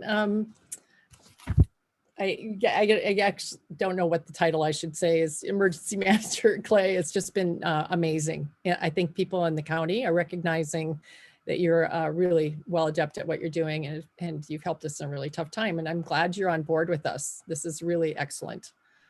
We have not had someone like you in the past, so this is really great. Thank you. Can you guys hear me now? You can. Okay, great. Sorry about that. Yeah, I just wanted to say thank you, and it's definitely an honor to receive this award, and I'm really proud of everything that we've been able to accomplish in really, the last year and a half or so. And I mean, this partnership has been really great. I think it's proven its worth during the COVID response, and like Sean mentioned, some other events like winter storms that we've been through. And so, yeah, I really appreciate being able to be part of it. And yeah, thanks everybody. Thank you. And thanks for letting us celebrate tonight. We always want to have more to celebrate, so this is great. Here, I also want to mention that a little later in the meeting, we do have an emergency operations plan on the agenda. Lisa, of course, put that together, as well as 2 other emergency plans for the city of Inglewood during this, her first year. Great. Yep. It's good to have you on board. Our next agenda item is 6B, which is the Earth Day proclamation. I had people reach out to me and say, you really are supposed to read the proclamation before you decide on it, because how does the public know what the proclamation says? So council, do you want me to read it before or after? Do you care? All right, member, actually, I don't know which hand went up first, but I think it's member Ward. We're not going to approve a proclamation. I don't see the purpose of reading it into the record. Member Anderson. Agreed. I don't think we should proclaim the proclamation until we've voted on it. And if citizens want to know what the proclamation says, it's on the agenda, so they're welcome to review the proclamation. That's what I say. Yep. All right. So just for the public, it wasn't just me the last time saying that and going with it as if I was the ruler of everyone. It just made sense. So I will ask for a motion to approve the Earth Day proclamation, which is 6B. I move to approve the Earth Day proclamation. I'll second that motion. Thank you. Can I have a discussion about this? Councilmember Anderson? Thank you, Mayor. I have a process concern here with both this proclamation and the next one. I think this is now, we had the COVID proclamation that was sent out to us in an email, and then for citizens who were interested, they weren't even aware of it until in the agenda that came out on Thursday. So we're not gathering any public input on these proclamations, nor are we deciding on what proclamations are coming before us as a council. So I think that I have no idea where this originated from, whose idea this was. I didn't. It never came up. Neither of these proclamations ever came up in a public meeting, or they weren't discussed before. I think this is something that's worth doing either in council members' choice or in a study session to discuss which proclamations we want to do as a city council, rather than being informed via email that these proclamations are going to come before us. And also staff soliciting feedback from council on them in email. It's not a transparent and public process. So for the Arbor Day, for example, I know we've done various proclamations over the years, and year after year. Arbor Day proclamation, I think, is a good example of a proclamation that happy to support. It's something that we've done a number of times. My yard has benefited from the Arbor Day celebration, but these two, I wasn't able to find any historical record of whether we had done these before. I don't think we have. They weren't in, at least not in recent years. I couldn't find them in any minutes from the past year. So perhaps I missed them, but I don't know where these are coming from. I would like to have a further discussion. If we're gonna do proclamations, I would prefer to have all of council input. I have some proclamations I'd like to get on the agenda if we're just going to be adding them at the last minute is not a good process. So I oppose both of these just on process grounds, and would like to see them differently. Thank you, Mayor. Councilman Ward, I can answer some of your ballot. Councilman Ward, go next. I have probably the most hardline approach to proclamations on this council, and my opinion on proclamations is I don't see the value. I think these two items tonight are taking the place of other items that are actual business that this council must conduct and should be conducting for the benefit of the people. And I think we may be confusing what's time sensitive with what's actually important. So the fact that these proclamations are timely, and that you have to declare the month of April while you're still in April doesn't, in my opinion, necessitate the proclamation coming forward. So I am going to be a no vote on the proclamations tonight and probably in the future until I see my legislative agenda advancing. All right, Councilmember Russell. Thank you, Mayor. I too have an issue with the process of how these have come forward. I also have an issue in reading even through the proclamations. I'm not sure they uphold the Constitution that we have agreed to uphold. So I appreciate the things that have already been shared, and I totally concur. So I will not be supporting these this evening either. Right. I can give you the history on the Arbor Day. There is not one year that's gone by where we haven't, I believe, done an Arbor Day proclamation, and we usually is with the trees, and the park department often came up and received it along with someone from the Arbor Day Foundation. So I don't know if they're not traceable within the system. That's not good, because I thought we're supposed to be able to easily find those now. The second one that came up today came through the city staff and some of the initiatives there. Oftentimes the proclamations come from outside of the city, with organizations asking us to proclaim things, to be a part of a community, a larger community, and bringing something to the public's attention that is important for us. And when I first came on council, we never vetted them, and I could never figure out, just like you all, where'd this come from? And so then we made it an agreement that they had to at least go out to us ahead of time, that this is being asked of. And if the majority, sort of people didn't want it, or there was too many changes, we just didn't bring it forward. But we've never really had a lot of discussion around this. So I think it's well worth talking about it in the study session for a quick time to say, here's what we're going to do for proclamations. I personally would not be against, I think proclamations are a form of this public body, just like public comment, where we take a stand together on something we can't agree with. I don't remember any where people voted against them until just recently. So maybe we need to get to a place where we have talked about them a little bit more beforehand, so everyone feels more comfortable with them. But I do see it as part, just like public comment. I think there's public stands that we could take together to encourage the public around things we think are important, or to celebrate even someone's, we've celebrated people too with the Olympics, a number of things around Craig Hospital. So Councilmember Anderson, or actually I thought Member Ward had his hand up first, but yours went first. So Councilmember Anderson, yours is in front. Thank you, Mayor. And I agree with you, Mayor, on the proclamations. I think they're a valid thing to do. So I don't oppose them in principle. But I did want to make one clarification. I wasn't objecting to the Arbor Day proclamation because I know that's one we've historically done. So, and that's one we did just a couple of meetings ago, I believe. I was objecting to Earth Day proclamation. I couldn't find that one in the historical records on ones that we've done, though it's possible I missed it. Yes, right. I don't know why my head just went to Arbor. I know this is Earth Day. I think we've done it once in a while. I don't think we've done it every time. Got it. Okay. Thank you. Member Ward, you're next. So I understand and appreciate your sentiment regarding the value in proclamations, Mayor, and I'm grateful that you brought that up.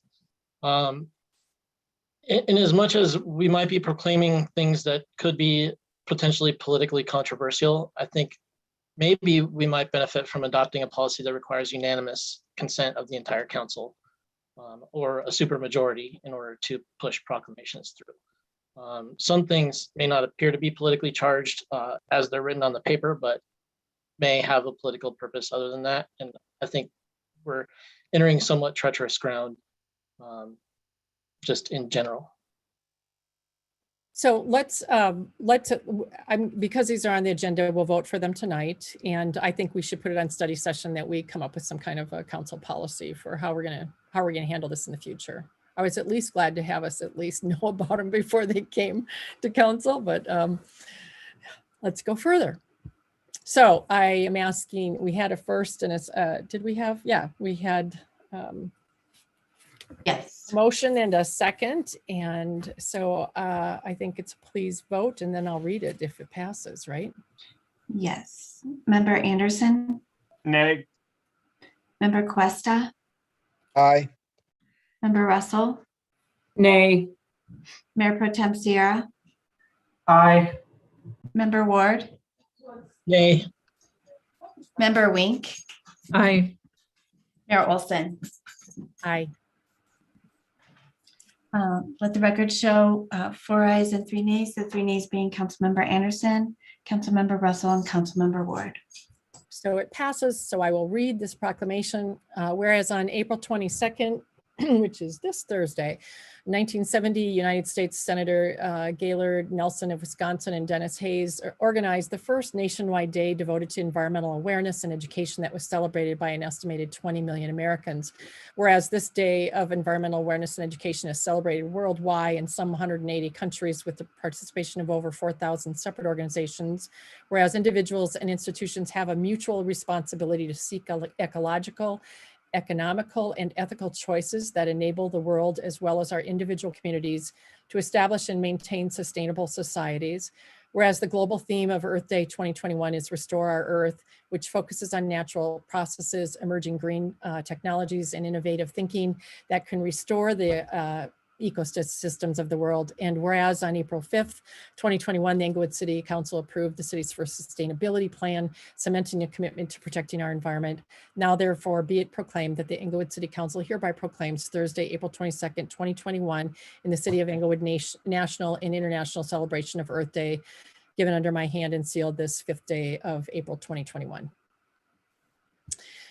Thank you. And we will move on to agenda item 6C, which is Diversity Month Proclamation. Could I have a motion to approve 6C? I move to approve agenda item 6C. Thank you. Could I have a second? I second. Thank you, Mayor Pro Tem. So discussion. Go ahead, Member Anderson, you're first.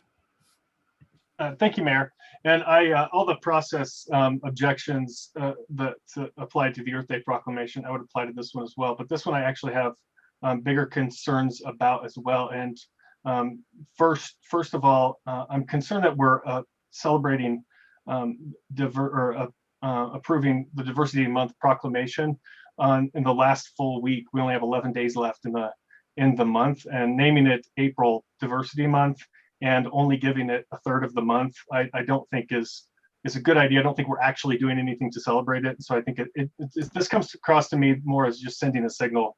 And if we're going to be sending a signal about what we believe and what we think is right or something like that, then we should do it properly, do it at the beginning of the month. You know, I don't think I do read this as in many ways just a virtue signaling kind of a proclamation. I don't think it's helpful, especially when it's not associated with any actual celebration that goes along with it. There is a deeper problem I have with that, and that's specifically with some of the wording where it says that we celebrate the life experience of all. I don't think this is actually true. I don't think it's true of any council member. I think there are plenty of people whose life experiences we don't celebrate, or we may have different opinions on that. For example, there was someone in Englewood convicted of child pornography a couple of years ago. No one celebrated the life experiences of that person. It was traumatic for the community. No one celebrates the life experiences of the addict or the KKK member. It's simply not a factual statement. Now, in the kingdom of God is made up of members from every tribe and tongue and nation. Diversity is built right into the creation of the world, and so I appreciate diversity. I think it's a good thing to celebrate, but it's not divorced from reality. I think we discovered recently that even on our city council that there are limits to what people think, what kind of diversity they would like on their city council, even in Englewood. So I don't think this is an accurate statement or a true statement. I think it's problematic. And so I oppose it, not just for the process grounds, but also because I don't think the wording accurately reflects the truth. So I oppose this proclamation as well. Member Russell, you're next. Thank you, Mayor. I have an issue with some of the whereas statements in this. I want to read the preamble to the Constitution. The second whereas statement in the proclamation says, whereas the United States of America was founded on the principles of freedom and equality. I would disagree with that. This is what the preamble to the Constitution says. We, the people of the United States, in order to form a more perfect union, establish justice, ensure domestic tranquility, provide for the common defense, promote the general welfare, and secure the blessings of liberty in ourselves and our posterity, do ordain and establish this Constitution for the United States of America. I believe that this proclamation is divisive and not uniting America, which is what the Constitution suggests. So I will not be supporting it. Thank you. Sorry, Mayor Pro Tem, put your hand down before calling on you. Go ahead, Mayor Pro Tem. That's fine, Mayor. No, I will be supporting this tonight. I do support diversity and inclusion. So that's what I think of when I read this proclamation. April is Diversity Month. So to me, it doesn't matter whether we do it on the 19th of the month or whether we do it earlier in the month. And I do agree that we probably should be doing it earlier in the month. So I'll probably have a council request that next year we should be doing it on the first council meeting of the month. But for tonight, I will be voting in favor of it. Member Cuesta.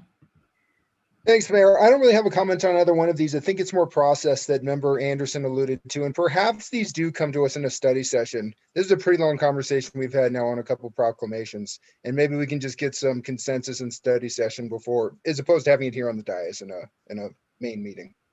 Thank you. Yep. All right, let's please vote. Member Anderson, Nay. Member Cuesta, Aye. Member Russell, Nay. Mayor Pro Tem Sierra, Aye. Member Ward, Nay. Member Wink, Aye. Mayor Olson. Aye. Let the record show 4 ayes and 3 nays, the 3 nays being Councilmember Anderson, Councilmember Russell, and Councilmember Ward. Thank you. I will now read the past proclamation. Whereas Celebrate Diversity Month was founded in 2004 to recognize and honor the different cultures, backgrounds, and life experiences of people throughout the world. Whereas the United States of America was founded on the principles of freedom and equality. Whereas America's history has taught us that we must always recognize and celebrate the diversity of all people who have made our country great. Whereas celebrating differences and similarities during this month is important because it will allow people to get a deeper understanding of one another. And whereas the City of Englewood recognizes, appreciates, and celebrates the heritage and life experiences of all. Now therefore be it proclaimed that I, Linda Olson, Mayor of the City of Englewood, Colorado, and the City Council hereby proclaim April 2021 as Celebrate Diversity Month within the City of Englewood, Colorado, given under my hand and sealed this 19th day of April 2021. Thank you. We'll move on to our agenda item 7, which is recognizing our scheduled public comment. The deadline to sign up to speak for scheduled public comment is Wednesday by 5 p.m. prior to the meeting through the City Clerk's office. This is an opportunity for the public to address City Council. There is an expectation that the presentation will be conducted in a respectful manner. Council may ask questions for clarification, but there will not be any dialogue. Please limit your presentation to 5 minutes, and written materials can be presented to council through the City Clerk's office. I will also add to please state your name after I call on you, and also the cross streets of the address where you live. Or if you want to tell us your address, you can. We're just giving you a possibility of not having to name it. So our only one signed up tonight for scheduled public is Simone Polidge, an Englewood resident, here to address council regarding the vacation of alley right of way being considered. Mayor, we did have Simone on earlier, but she's no longer on the call. Okay. That's not what the other phone number is on the attendee? Nope, that is someone under unscheduled. All right. Okay, great. Sorry about that. Point of order, Mayor. Yeah. I don't believe we've passed the ordinance on second reading, allowing them to give their cross streets. Am I mistaken on that? No, we haven't, but I'm going to do it because we have been doing it like this. And if you want to, I think let's do what we think we're going to do. All along, we've been saying you could give your district, you could give I mean, do you all want me to make people give their address tonight? So Councilmember Ward. Yes, we should follow the law. Okay. Okay. All right. We will ask them to give the address then. Unless others want to go with me and say, no, we're going to let them get by just giving their district like we have for probably 6 years without anybody saying anything. I do, Mayor, I'm sorry. I do strongly feel that it's a bit heavy on the divulging of private information to give the full address. So I would be in favor, just to protect our citizens from a number of potential threats that maybe we're not thinking of, but I think their district is just fine. All right, I'm going to take the, let's see, I'm going to take the prerogative. Councilmember Ward, one more time. Just one process note, if council wants to vote to suspend the rules, that would be legal, but just ignoring the rules is not. All right, well, let's see if we get to this person on the second one. Agenda item 8 is recognition of unscheduled public comment, and the comments that I just read are the same in council. Citizens may submit their written public comments as well to the city clerk's office until 12 p.m. on Tuesday, April 20th for a hearing. But this is, we have one person tonight, is that right? Yes, correct. We do have somebody on who would like to do unscheduled public comment. Don't really want to actually ask them to disclose themselves before we decide this then, if it's only one. Would someone like to entertain a motion to suspend the rules tonight for this? Point of order. Can we do it that way? Point of order. I think this is I don't think you can suspend an ordinance. If I understand correctly, this is not in the policy manual. This is in the city ordinances.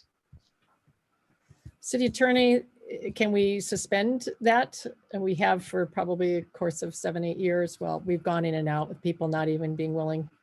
I can actually help with that. 1-5-211, suspension of rules. Any provision of the rules contained in this chapter not governed by the charter or law may be temporarily suspended at any meeting of council by a majority of vote of all members of the council. We have done this before, yes, so we can do this. I stand corrected. I move to suspend the requirement of providing a full residential address. I'll second that. And let's please vote for this. We don't need to discuss it any further. Member Anderson? Aye. Member Cuesta? I'm sorry? Will you please repeat what we're voting to suspend the rule that would require them to give their address? Yes. No, I prefer we keep the rules in place. So nay on this motion, please. Okay. Member Russell? Aye. Mayor Pro Tem Sierra? Aye. Member Ward? Aye. Member Wink? Aye. Mayor Olson? Aye. Let the record show 6 ayes and 1 nay. The 1 nay being Councilmember Cuesta. Thank you, Mr. Ward, for giving us a way through that. So appreciate that. And our one person on tonight is, have they been, oh, I see a name now. Is it Mr. Peach or Pat? Yes, correct. I've asked them to unmute. David, if you can unmute, you're welcome to do your public comment now.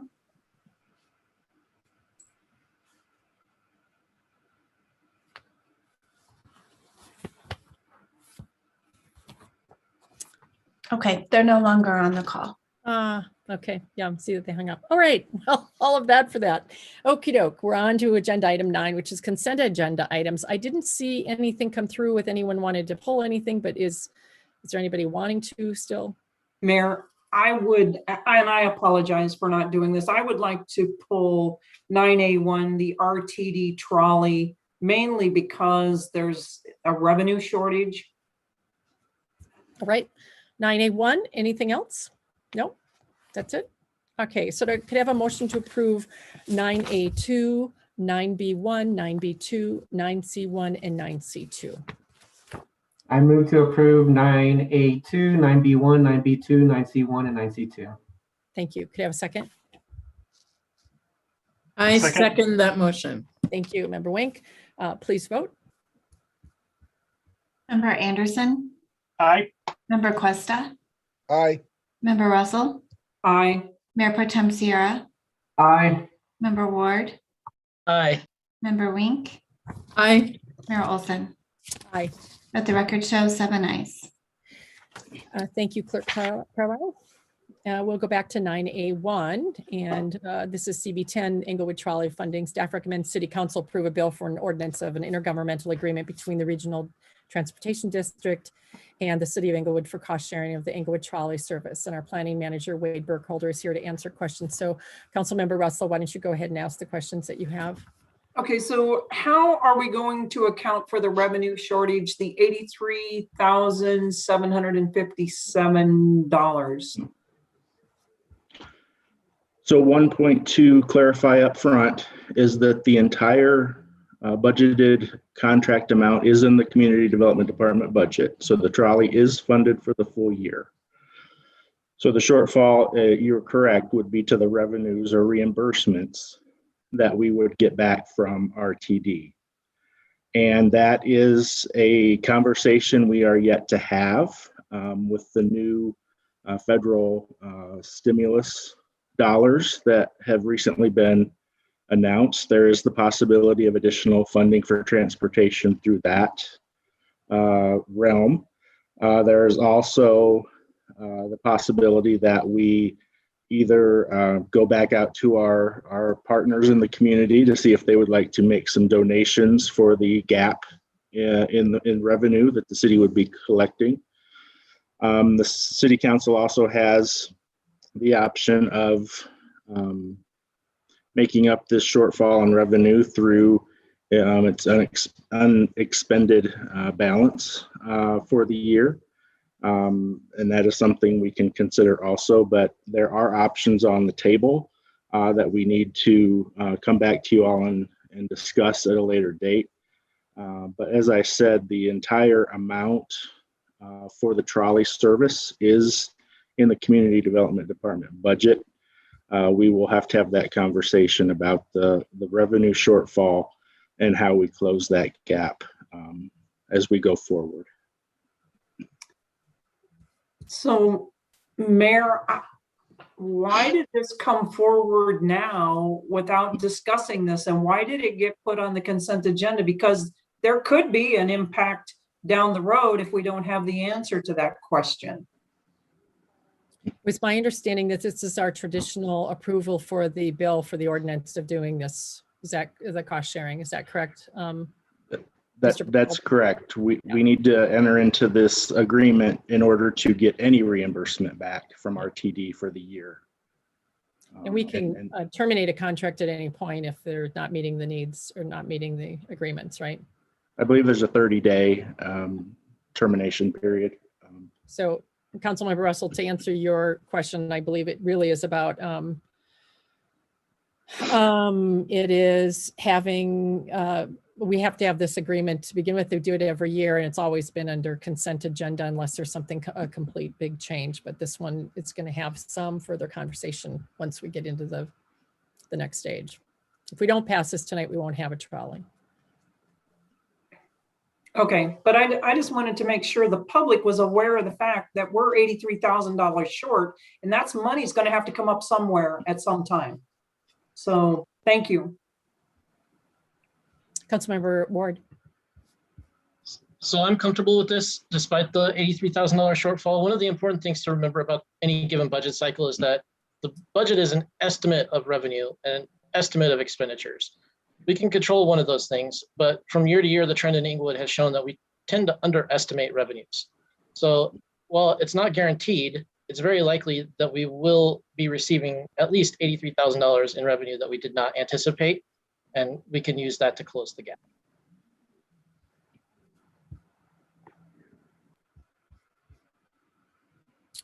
All right, can you hear me? Good, because you were cutting out there, Member Ward, and I wasn't sure if it was me or you, but anyway, you're all hearing me again. All right, let's please vote.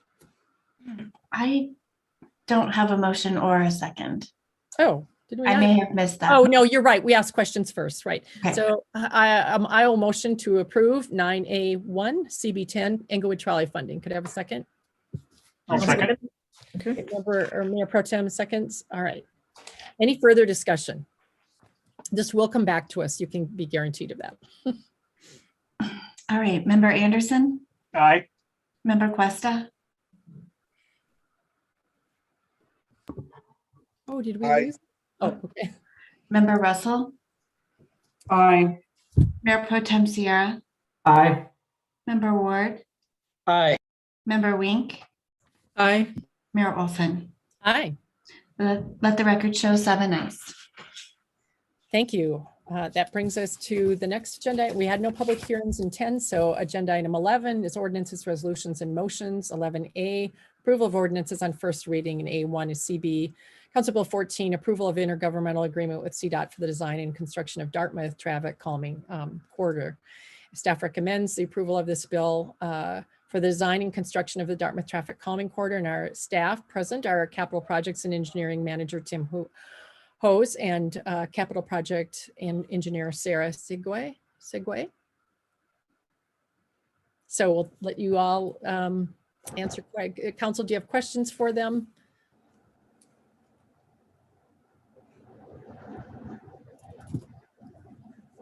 Do you want any presentation tonight on this? Seeing none, let's have a motion to approve 11A1. I move to approve agenda item 11A1. Thank you, Member Wink. Could I have a second? I'll second. Thank you, Member Anderson. All right, discussion. Mayor? Yeah. I do have questions on this one. It was a little bit difficult for me this time because I don't have a paper packet, but I do have some questions about how many accidents accidents that were on, let's see, hang on just a second. How many accidents were on the Dartmouth corridor between Broadway and University in the past 3 years? At what locations and the time of year and the conditions? How many fatalities have there been? And how many serious accidents have there been?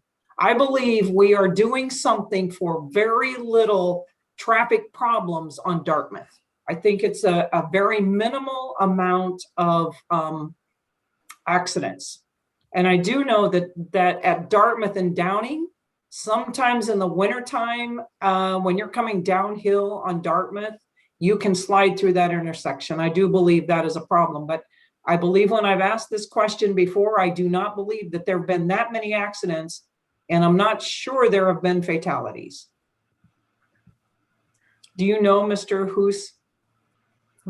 I'll have to collect that information. I don't have that level of detail right now, but we can certainly collect that information and get it to you. We can get all those accident records.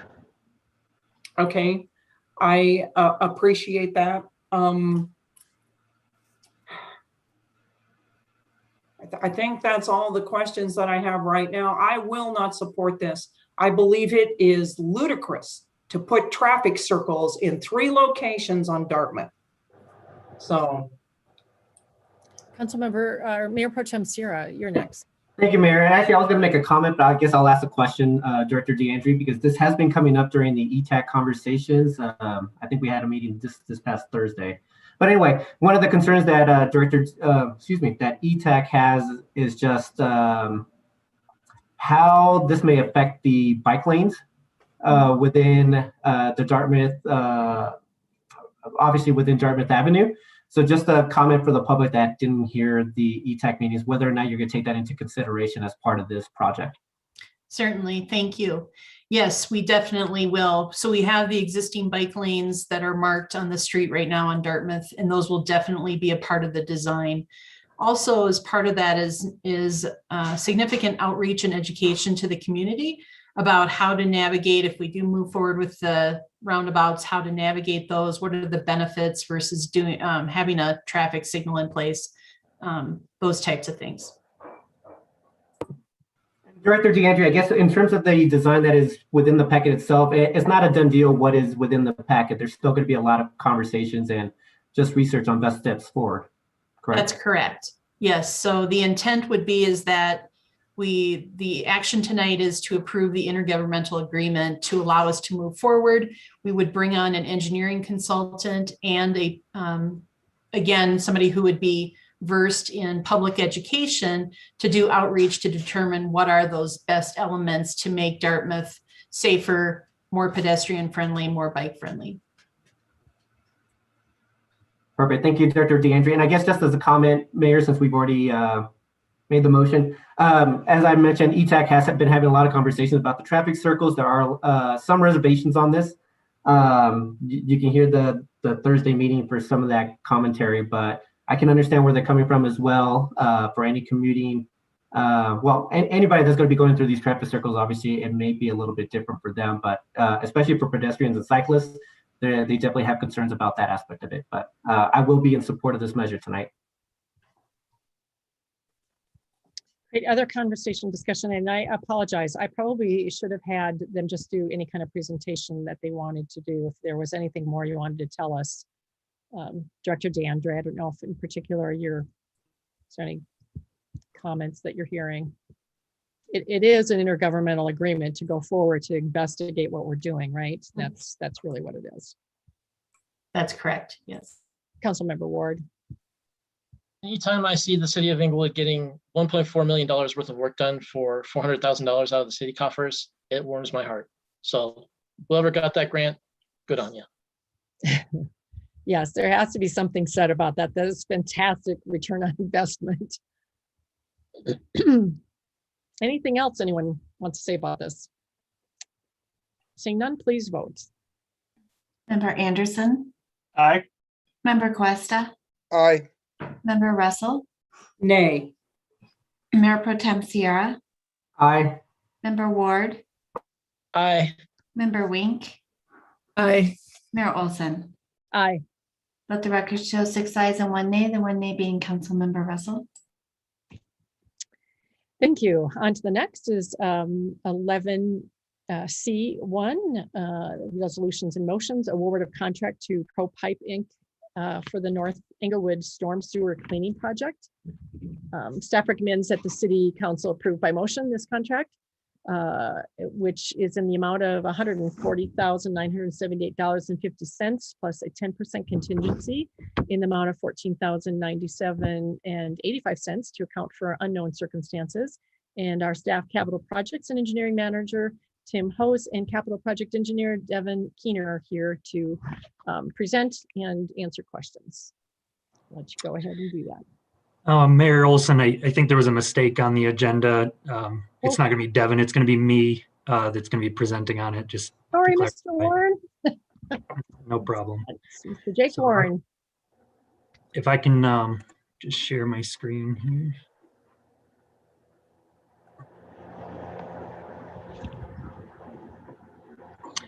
Can everyone see that okay? Yes. Okay, so good evening, Council. I'm here to talk to you guys about awarding a contract to Pro Pipe Incorporated for the North Englewood Storm Sewer Cleaning Project.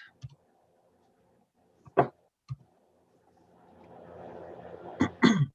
the primary goal of this project is to ensure the mainline storm sewer in the Northern Englewood drainage basins are clear of sediment and debris.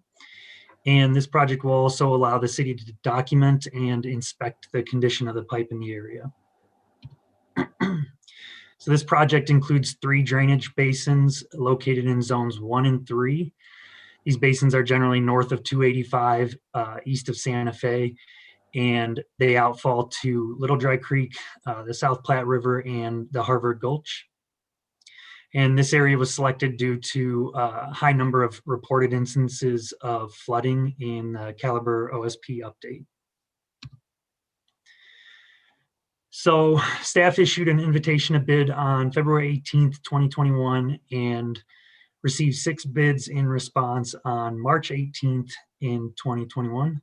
ProPipe Incorporated had the lowest bid at $140,978.50, which was 64% lower than the staff estimate of $386,790.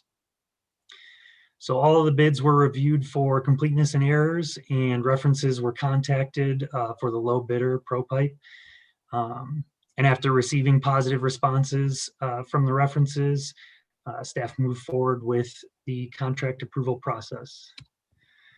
So in summary, staff recommends that City Council approve the contract with ProPipe Incorporated for the North Englewood Storm Sewer Cleaning Project. Any questions? Mayor Pro Tem C.R.S. I had one, Mr. Warren. Thank you very much for the presentation tonight. If you look at, what slide is that? Just like the second slide where it kind of shows sheet 1, sheet 2, sheet 4, all of that. There's a portion just north of our boundary that actually goes into Denver that shows that it's going to actually be cleaned as well. I think that looks to be Pearl Street. Is Denver going to be reimbursing us for that aspect of it? Are we responsible for it? Just kind of curious about that little yellow line on that second picture. Yeah, so you're talking about this line right here. Yep. So this doesn't collect stormwater from Denver's system. So this is an outfall strictly for our system. So they're not going to be reimbursing us for that. So we're responsible for it, even though it's part of within the Denver boundary. Yeah, I mean, I think that this was just the nearest outfall to the drainage basin, so it got routed through Denver. It's not really their responsibility. That is good to know. Thank you very much. So similar to the Oxford storm sewer outfall, it's our pipe. So even though it's within another jurisdiction, it's carrying the city's water, and therefore it's our responsibility to maintain that. Yep. Thanks, Maria. Director DeAndre, is it even a pipe or is it something else? It is a pipe. Yep. It is? Okay. And we can be assured that if it fell apart, we would be fixing the street too and everything else there. Oh, don't even say that. Any other comments or questions? Questions, I guess. Seeing none, could I have a motion to approve?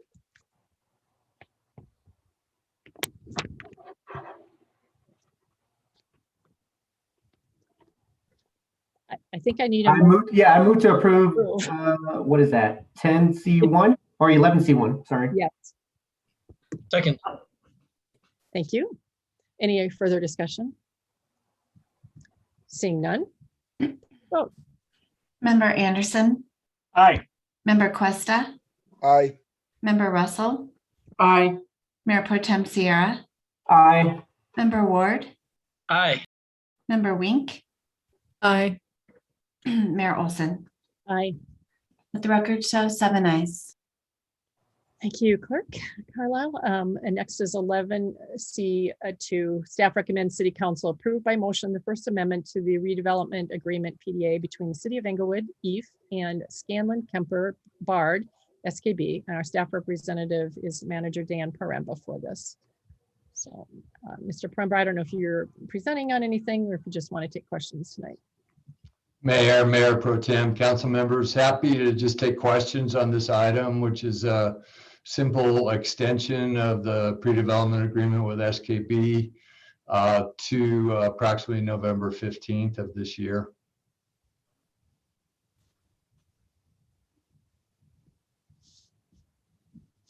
I see no one asking questions, so could I have a motion to approve 11C2?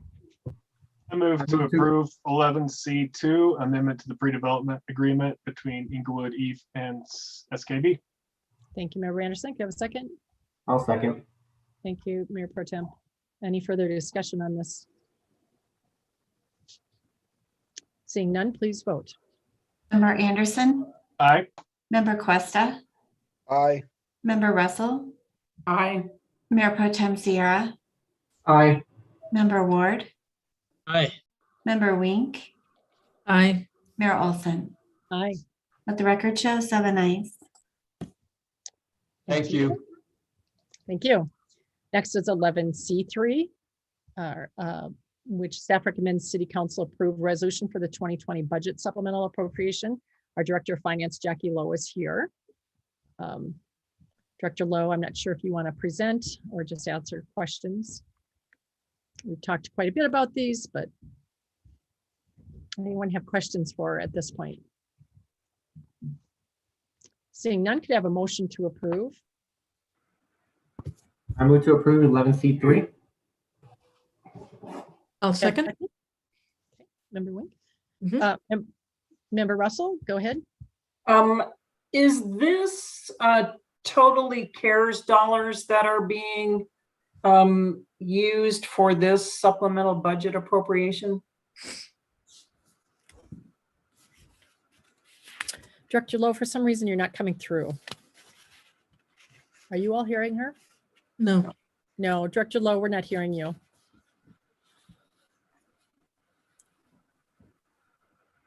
Now try again. No, we're not hearing you. Can you hear us?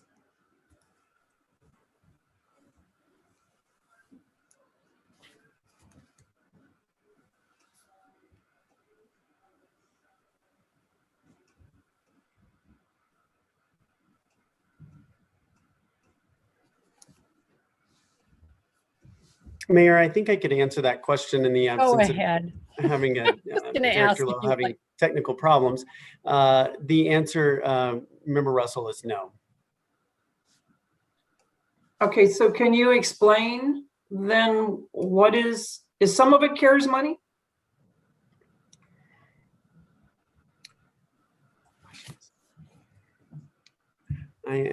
Yes, some of it is CARES money, but I do not believe the source of funds is entirely from CARES.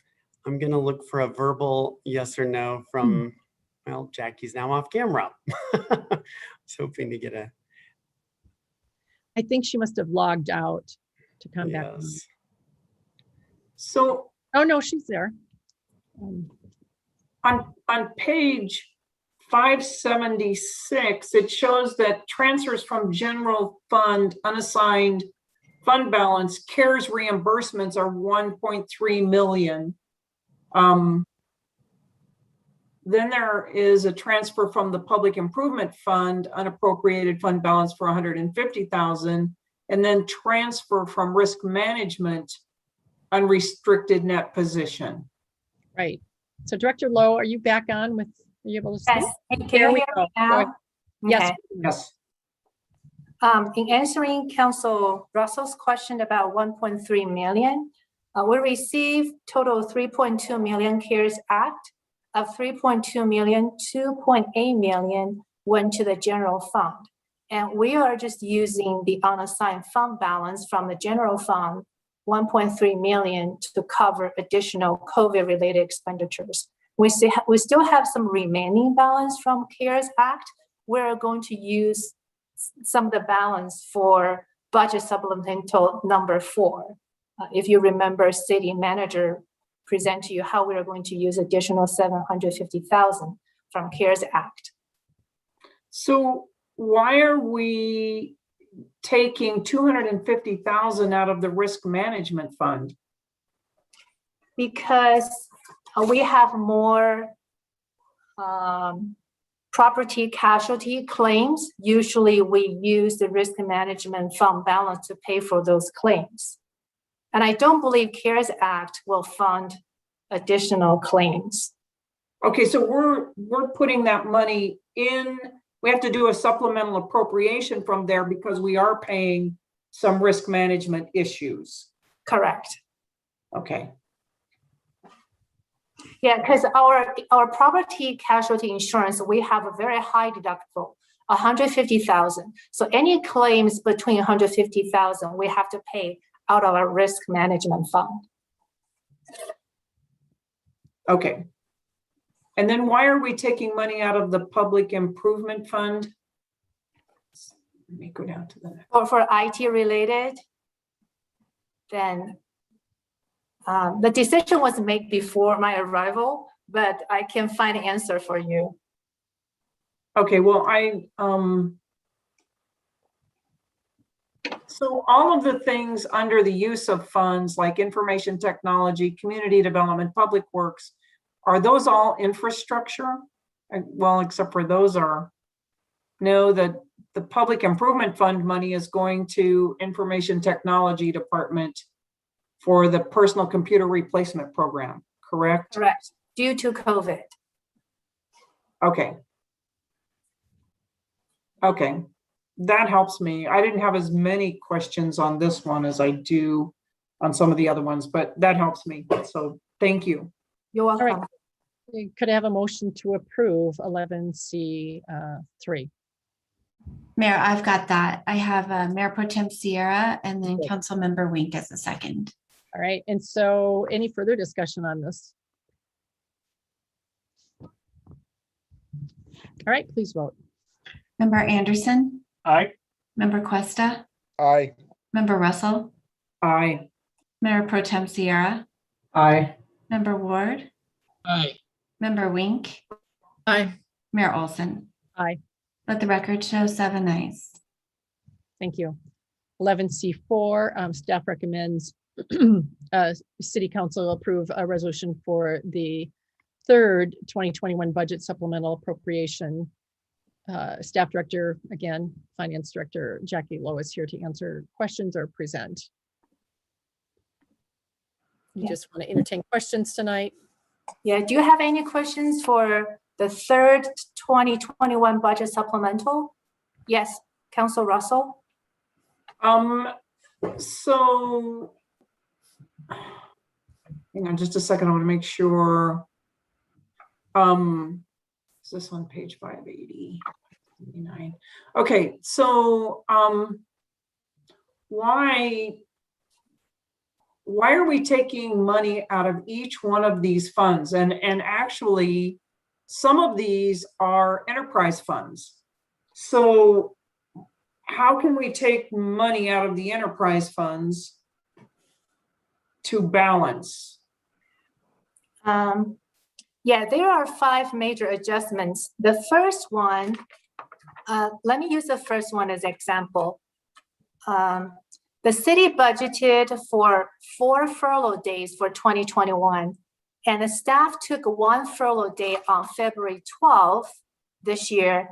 And after the council reviewed the 2020 preliminary financial results and direct the staff to forego 3 of the 4 scheduled furlough days.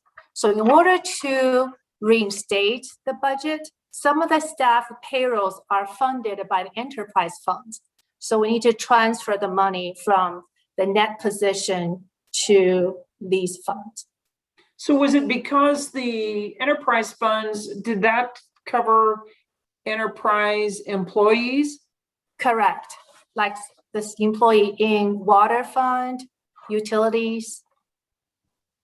Yeah. Okay, so then what about the employee benefit fund taking money out of the employee benefit fund? That belongs to the employees, right?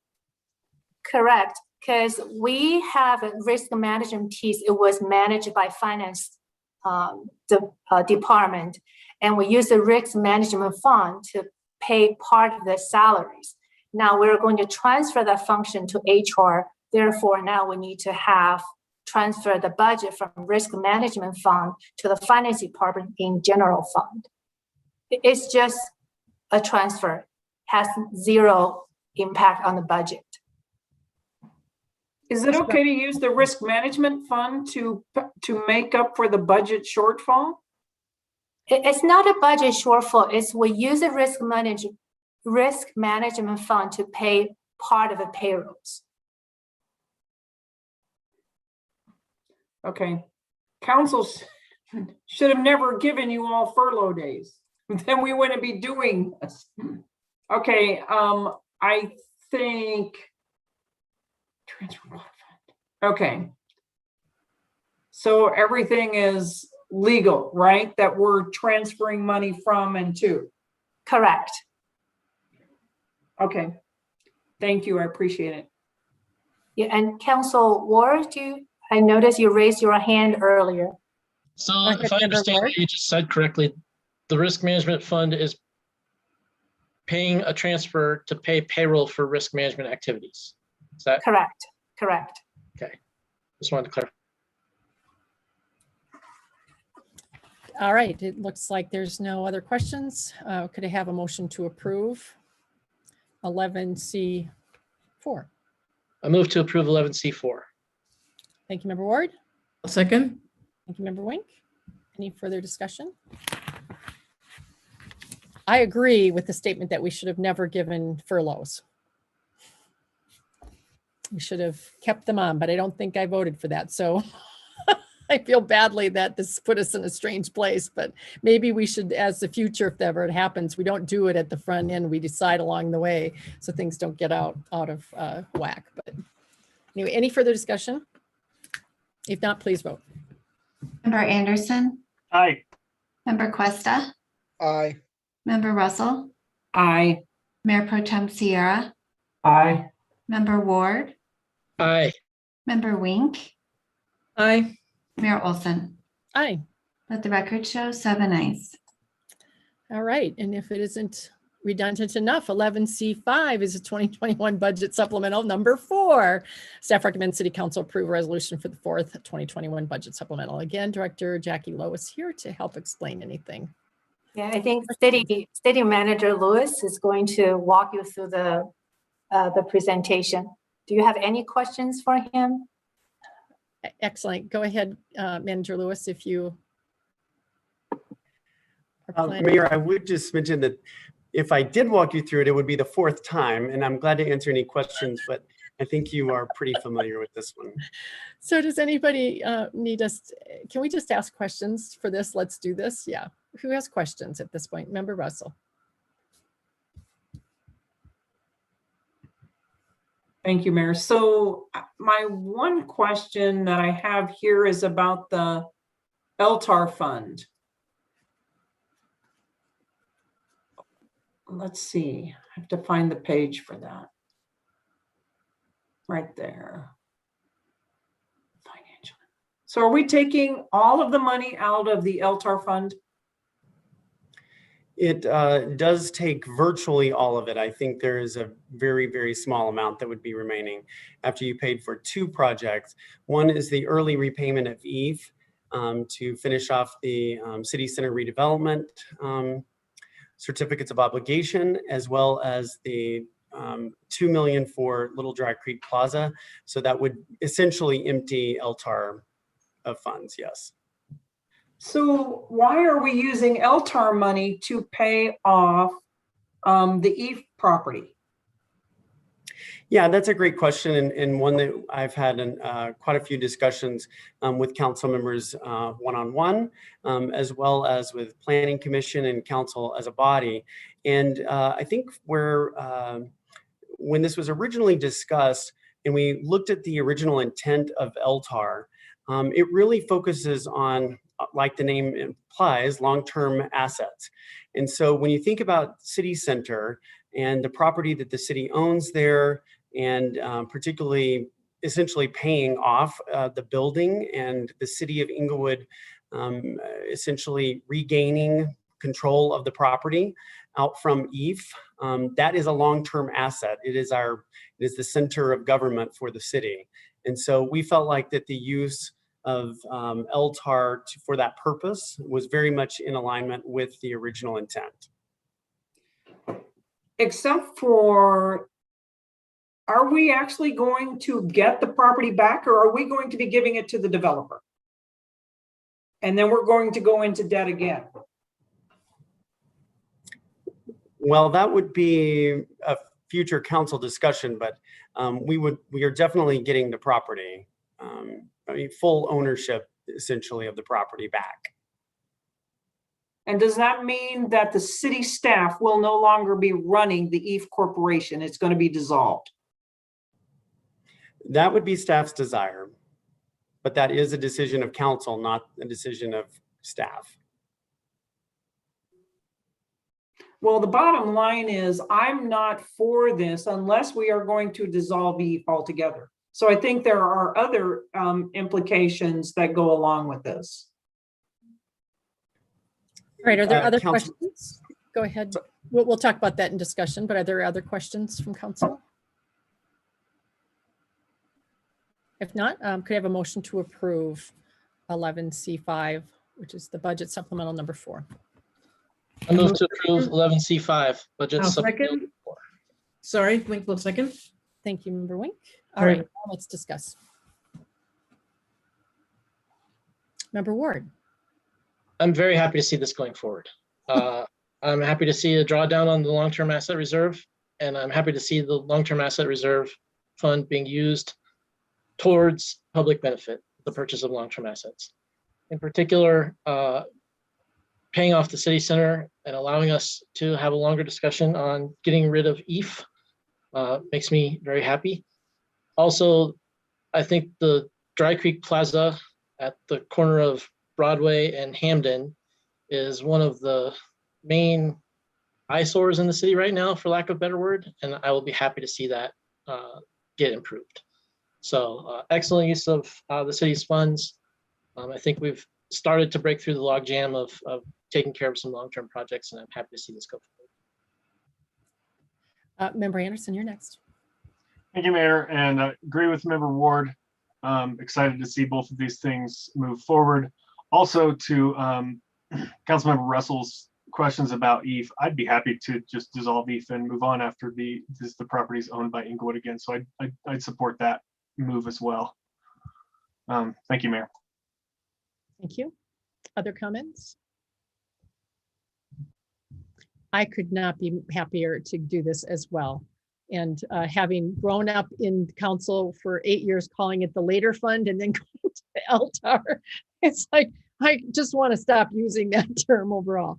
But I cannot tell you how happy this makes me feel to come to some conclusions about how we're using this fund. And to me, it is a very much, it fits with what I think the council that created it were thinking. Might not be exactly the same as they might have been all thinking, but I think it fits in our current day to be doing something that really alleviates us in that property and creates a whole new venue for us to begin thinking about, okay, now what? Who owns what? We own it, and let's figure this out. And I would love to see EAF go away if that makes sense. And I'm looking forward to a study session on that for sure. Member Russell. Thank you. I look at this a little bit differently. I guess how I'm looking at the long-term asset reserve fund is that our forefathers, in their great wisdom, bought property in probably Highlands Ranch is where the city probably undersold that property and put it here. And so to me, I feel like in some ways we have squandered the assets that our forefathers put there for us to put the city in a great financial position. So my opinion is somewhat different. I guess what I'm having trouble with is in these last few budget supplementals, we are spending boatloads of money. And I know I'm not disagreeing with the infrastructure pieces. We do need to get the infrastructure fixed. And so I'm not complaining about that. I am concerned about the LTAR fund. And so I won't be supporting this just for that reason alone. So I appreciate that. Thank you. Thank you. Are there other comments? If not, let's please vote. Member Anderson? Aye. Member Cuesta? Aye. Member Russell? Nay. Mayor Pro Tem C.R.? Aye. Member Ward? Aye. Member Wink? Aye. Mayor Olson? Aye. Let the record show 6 ayes and 1 nay, the 1 nay being Councilmember Russell. Thank you. Our next is 11C4. Staff recommends City Council approve by motion the MCCI Laserfish software contract agreement in the amount of $134,753.75. Our city clerk, Stephanie Carlisle, is here to actually answer questions or present on this. So thank you, Clerk Carlisle, for being here to do this, as well as everything else. Of course. So I'm happy to answer any questions, or I can walk you through it either way. Does anybody have a great need to have it walked through? Councilmember Russell, are you putting your hand up? We can't hear you though. Yes, I was putting my hand up, trying to get my cursor to move. So I guess one of my questions was this project already included in the budget supplemental? So, so we budgeted for this, but we originally didn't budget enough. And so the budget supplemental, it was discovered that when we were going to put a budget supplemental forward, that the enterprise funds had not been charged for their portion of this. Therefore, there won't be any additional costs to the general fund. So we passed the budget supplemental just a couple items ago, or the last item, and now we're going to approve this because now there's enough money to pay for it. So I do have a question. Once we get this new system, are we going to be overstaffed in the clerk's department? Absolutely not. This is going to be a huge project. And honestly, our records management coordinator, not only will he be the one that implements this project, but it's a huge coordination that's citywide. Literally every department will be affected by this. And there's a lot more to records management than just implementing a software system. However, this is going to create a lot of efficiencies. So I think we can assess that in a couple of years down the road once we get everything digitized and loaded and where we need it to be. So will we go back and download some of the old things, or is this just mostly? Correct. But we'll start with the more recent stuff. Yes, and the ultimate goal is to get all of our historical records into this system and that they would be accessible for the public or for staff. But yeah, we will be doing a migration of data, as well as going back and digitizing and reloading all the old legislative documents of the city. Okay, great. I appreciate that. Thank you. Yeah, you're welcome. Any further questions? Seeing none, can I have a motion to approve 11C6? I move to approve agenda item 11C6. Thank you, Member Wayne. Second, Member Ward. All right, any further discussion? Seeing none, please vote. Member Anderson? Aye. Member Cuesta? Aye. Member Russell? Aye. Mayor Pro Tem C.R.S? Aye. Member Ward? Aye. Member Wink? Aye. Mayor Olson? Aye. Let the record show 7 ayes. Thank you. Thank you. Council, it's now 9:09 and it's been 2 hours since we took a break. Would you like a little short one before we go into the COVID report and then choose Citizen of the Year? Anybody need one? Seeing none, we'll plow through unless, do I see yes or? Yes, okay, we will, anyone who nods yes, we will take a little break. So we'll come back at 9:15, recess till 9:15. Thank you.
Welcome back, everyone.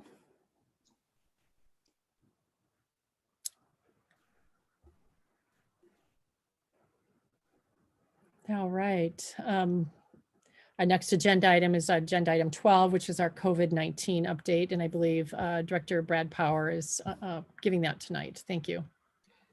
Thank you, Mayor. Good evening, Mayor, members of council. I would like to begin tonight with the indicators report.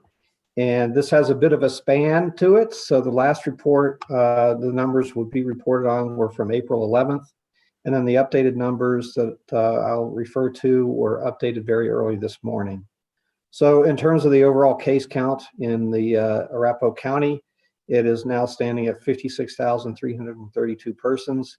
And it was prior at 54,840. That's an increase of just under 1,500 people in that period of time. In Englewood, the case count stands at 2,472, which is an increase of 74 persons over the last reporting period on the 11th. Deaths in the county have increased by 44 from 717 to 761. And there were 3 additional deaths of that reported in Englewood. From 62 to 65 persons have passed away from COVID in the community. In terms of the 3-day hospitalization average, that's also increased from 25 on the April 11th to 53 as of very early this morning. And the better news is the vaccination rate continues to climb in the county. It now stands at 45.7% of the adult population in the county has at least received 1 dose of the COVID vaccine. Secondly, I did want to update some of the numbers relative to the Englewood Vaccine Clinic that's occurring weekly at the Malley Center. This vaccine clinic has been operating, as I said, weekly since March 26th, and approximately 206 people have received at least the first dose at that clinic. Starting this week, the clinic will have 200 doses per week, and they'll be doing that for first and second doses for recipients at the clinic. And finally, they anticipate and hopefully anticipate availability increasing to 240 doses per week by May. And so with that, that is the COVID report for this evening. I'd be happy to answer any questions or turn it back to the rest of your meeting. Thank you. Any questions for Director Power? Appreciate you giving us this data. Do we, and I can't remember if I sent you an email to this effect today or not, but is there a way to find out what the vaccination rate is of actually the city itself? I've looked for that data, Mayor, and unfortunately, Tri-County seems to just be reporting it at the county level so far. We'll continue to look for it, though. Okay, we could probably ask them if they can splice it down to that, but I know it's a problem with addresses because so much is unincorporated and even Cherry Hills, and so it's hard to know. Thank you. Any other questions or comments? Appreciate you doing this every week. Agenda item 13 is our general discussion. The first one off is Mayor's Choice with A1. Council, we are here to review the 2021 Citizen of the Year nomination and select the 2021 Citizen of the Year. So this is 13A. Council, you have before you not enough nominations for one person. lots of great letters. This is really great to see how it looked like we didn't have anybody. We extended it a week, and then all of a sudden we had a variety. So we have 4. Actually, we'll start with Madeline Hinkfuss because she's the one who's been pulling this all together. So I'll let you be the staff person if you want to say anything on this. No, I don't need to say anything. You have all of the nomination information in your packet. So if you have questions, I'll be here. All right, great. Thank you. Oh, I do have a quick question. And maybe it's on here. I remember it's June that we're going to do the celebration, right? Did we pick a date? So right now it was scheduled for May 19th. No, we moved it to June for sure in order to. I apologize. That's what I have. That's okay, but that's okay. You might not have gotten the memo. Okay. Actually don't have time to do it in May. So it's going to move out to June. But I'm not sure we picked the date. So we will let you know which one it is. Mayor Pro Tem might remember. He's racking his brains right now. But all right. So we have 4 different nominees, right? And I don't know if anybody wants to they're all great. It's just great to see these. It really is. And we have someone who we've lost in our community. We have 3 who are still with us and actively engaged. I'm just really pleased to see that we got nominations. So would anyone like to kick us off with any? How would you like to go about this? Go ahead, Member Anderson. I actually have a question that maybe some of you who've been on council longer would know the answer to. And I'm not saying this should decide one way or the other, but have we ever done a Citizen of the Year posthumously? We have, yes. Okay. There are several along the way. Okay, that's helpful to know. I'll let someone else make some suggestions. I would love to see, all of these people are really, really fantastic candidates. I just can't. This was a tough one to think about. So if someone feels strongly, I'd love to hear some suggestions. Mayor Pro Tem. Yeah, it's always tough to just pick one out of all the citizens that bring so much to the community. And I'll just pick one, not to. In terms of just my preference, I think I would go with Mr. Hoag for Citizen of the Year. Honestly, like just knowing Nathan over the past 3 years or so. Honestly, he could be nominated every single year. He does so much for the community. If you look at the letters that were submitted by citizens of the community, they labeled a lot of different things there of his impact within the city. But just for me, what he's done with the homeless situation and his response and just being proactive on supporting those that are experiencing homelessness at the moment. That's the one that always sticks out to me in terms of just bringing something very tangible to the city. So not to take anything away from obviously former Mayor Penn, Miss Nickel, and Mr. C.R.S, I believe was his name. Obviously all great candidates and for bringing so much to the community. But I think in terms of for tonight, I chose Mr. Hoag. Thank you. Member Russell, you're next. Thank you, Mayor. I know that I think this happened right after I first got on council. The city council used to choose who the Citizen of the Year would be. And then council decided that perhaps we should allow the citizens in the city to choose who they would like to be. And the whole nomination process is very involved. It is very time consuming. And I believe in this whole thing that is very obvious where the support is. And for us to ignore what the citizens in this city have moved forward would not be wise. That is my own opinion. So thank you. Anyone else?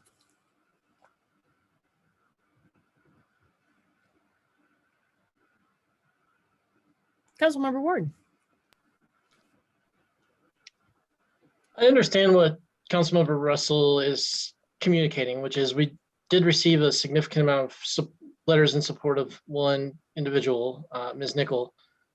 I'm not sure I'm in agreement that the desire or ability to campaign for Citizen of the Year is one of the qualifying criteria to become Citizen of the Year.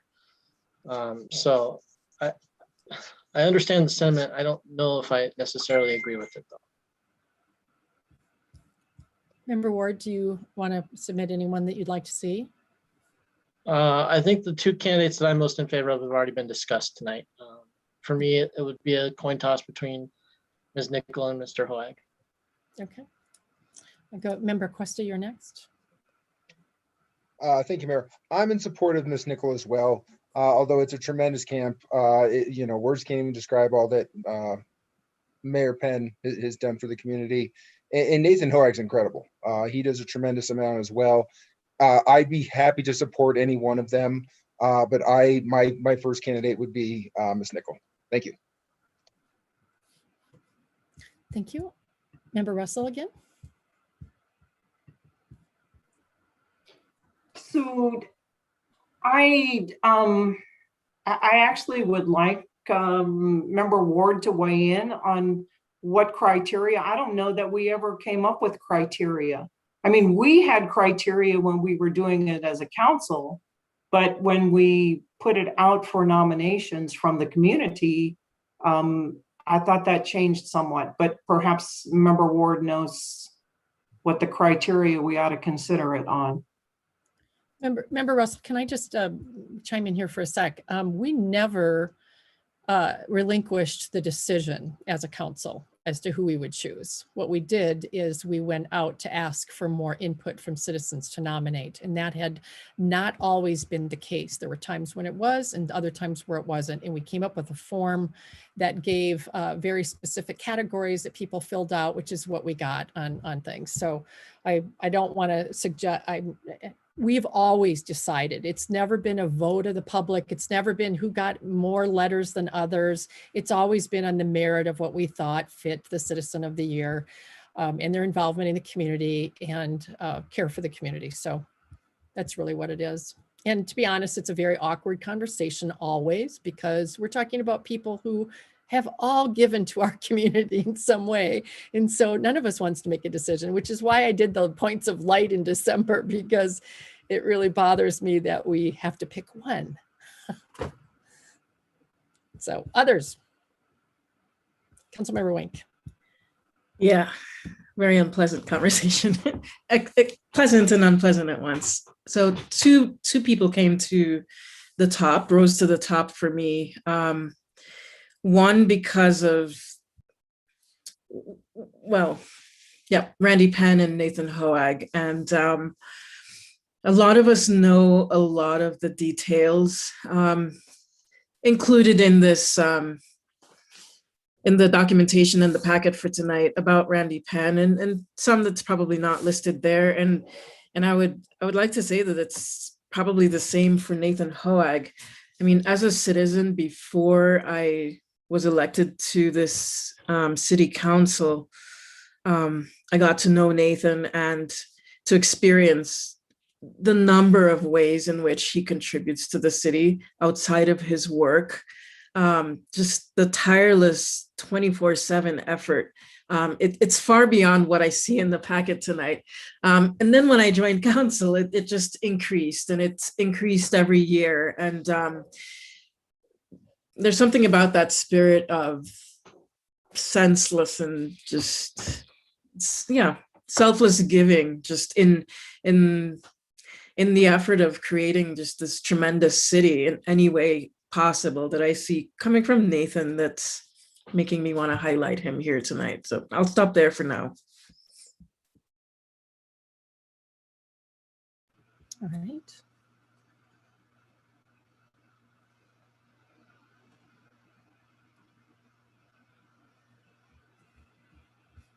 Others? we could do several.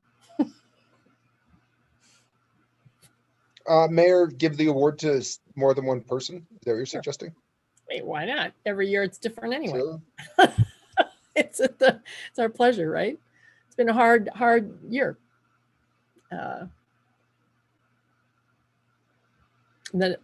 I've been involved with the 9 News Leader of the Year Award, which used to always go to one.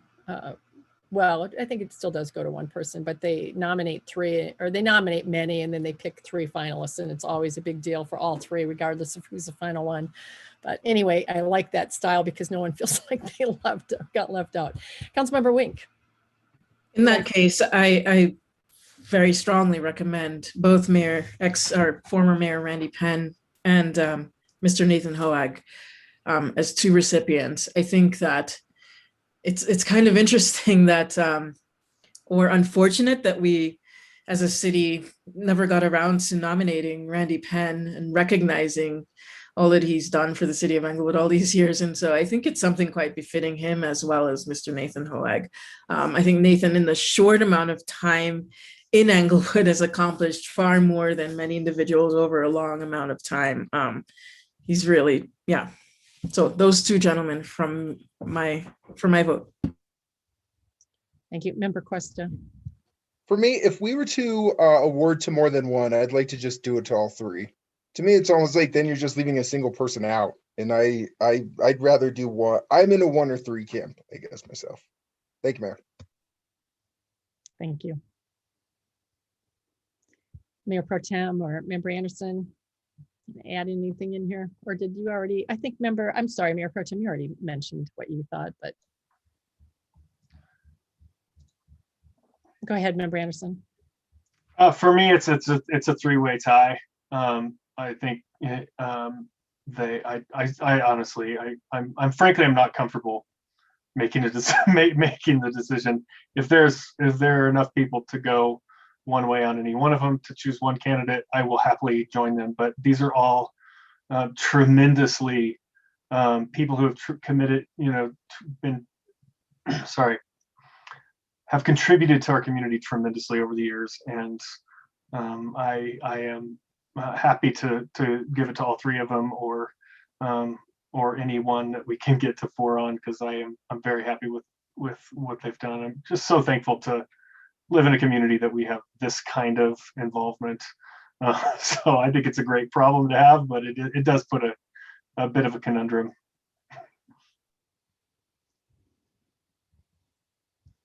Oops, I just lost you all. There we go. So this is hard. And Member Anderson, I'll put your hand down. I'm sorry about that. Do you all want to do more than one, or do you really want to make us do one tonight, which we can do? But maybe we should do that. Do you want to try and whittle it down to one? Or yeah, or you could also do one living and one posthumous as well, if that makes sense. I think that's been suggested by a number of people as well. So that now would be the time to do that, because it's more close to the death. But Member Ward. Anytime you ask me if I want to have my cake and eat it too, the answer is yes. So you want all three? Yeah. Oh. I think that's a great solution. Yeah. Councilmember Cuesta. I'll support all three.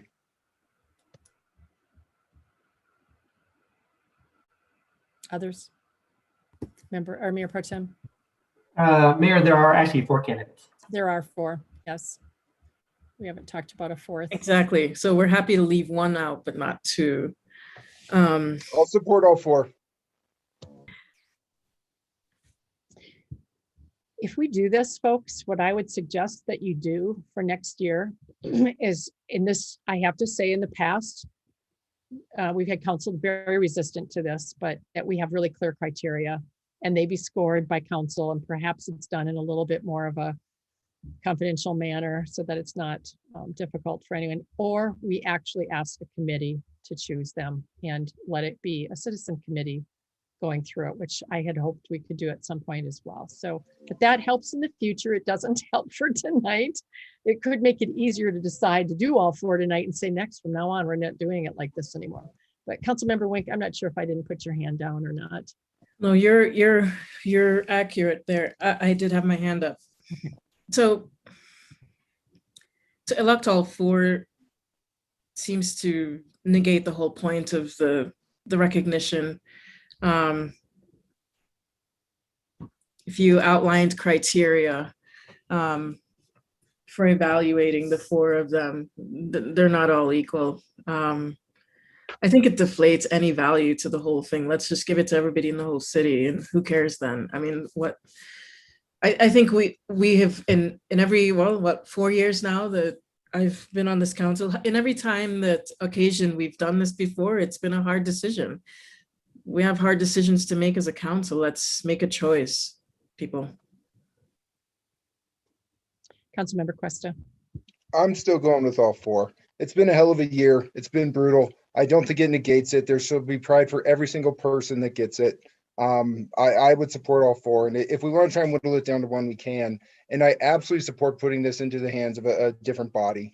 For all the work we do here, that's very important.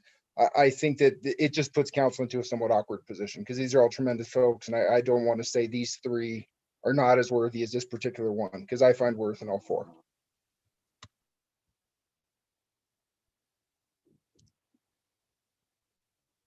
Others?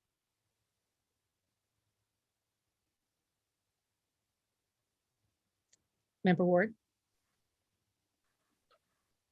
Maybe I'm just late to the party, but does anyone actually know, or have you met the fourth nominee that we haven't mentioned by name yet?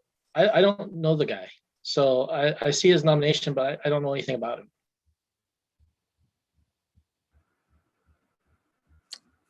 I don't either. Councilmember or Mayor Pro Tem, sorry. I was gonna say I have not, but actually that the fact that somebody submitted that person's name just I thought it was pretty cool, just from like an article or something that they saw in the news.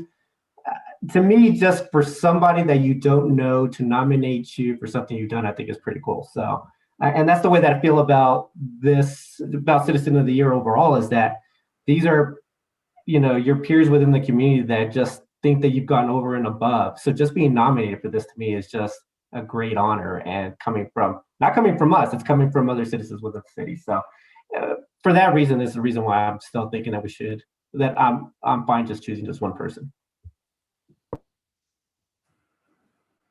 Member Anderson. I think of the options here, selecting all four, and is a great idea. And I think, you know, I think three of these candidates are pretty well known to most of us. One is not. I also think that there are, you know, 1,000 Inglewood citizens who are doing little things all over the city for their neighbors and volunteering at various places that would all qualify as well. And I think including this fourth person that we don't know is an acknowledgement of, you know, if here's somebody who did happen to get nominated, but man, if I could nominate, you know, if I'd nominate a dozen people I know that wouldn't help our situation here right now. But I think anybody who's out serving their community, I don't think it's just because they're well known particularly makes them more qualified. So I'm happy to support all four if we can get there. Member Ward. I think we should probably acknowledge that there is at least some political risk in naming someone we don't know to be Citizen of the Year. You know, it wouldn't be the first time that somebody received an honor or an award, and then, and I'm not saying this is going to happen. I'm just saying that there is a risk of something happening, something being discovered subsequently. I'm not comfortable with it because I don't know him. That's all. Councilmember Cuesta. That's a fair concern. Does staff do any vetting on this? No. I do want to say though that, and I think this application for the one we're talking about does highlight, you know, it's about the time of serving, the amount of time serving in the community, not just being well known, but really serving and doing things. There's a value of the service and how far does that value influence and impact and the depth and the variety of contributions. So it's not just one thing, but it might be a variety of things, or it's such a significant contribution that it really changes something. And then the impact. So those are the things we should be thinking about. It's not that we don't have some criteria, but we've never set up sort of a, you know, what does one of these mean over another very clearly. But certainly we have a number of people that have submitted things for two of these candidates very strongly. So I would not dismiss that in any way. Councilmember Wink. So Mayor, will we not be doing what did you call them? Lights, the recognition during, I think, the holiday season? Well, that's the first time we ever did it. And Yeah. so if you want to continue with that after I am gone in November. Oh, that's right. I would champion that along. We right. could also nominate three and highlight one. I mean, I don't know how to do this. I really don't. I find this one more awkward than any other year because they're great nominees, all three of the top ones. I don't know the fourth, and I'm in agreement with Member Ward that I'm not so sure we should be doing someone that none of us knows. That's usually, that was the critique of City Council, is that we were picking who we knew. And now we're on the opposite side of that. It's like we really don't know this person well enough, which I would say amount of time serving was an issue then. It's no doubt, it's like Member Anderson said, there's so many great people doing things, and particularly it's last year. So yeah. Do you have an answer, Member Wink, to pull us through this? I'm being a very non-committal mayor here, so. Just the same comment I made, I think, when I joined council, is that if we don't have the same criteria against which we're using to evaluate them, then it's a little bit of a ridiculous process, because we're using different, metrics, each of us, because nothing was agreed on. So I don't know what to say at this point. I really don't. Well, we did ask for that documentation, which is clear on the different categories. So that is there. It's not as if we don't have anything. They're not just sending letters. Not everyone addressed it the same way, but yeah. So I have 3 top candidates, and out of them, I really personally would if I had to pick one, I would pick Nathan Hoag. So if that helps at all, if we need to get one, I'm there. I am absolutely fine celebrating the 3 of them. So there we go.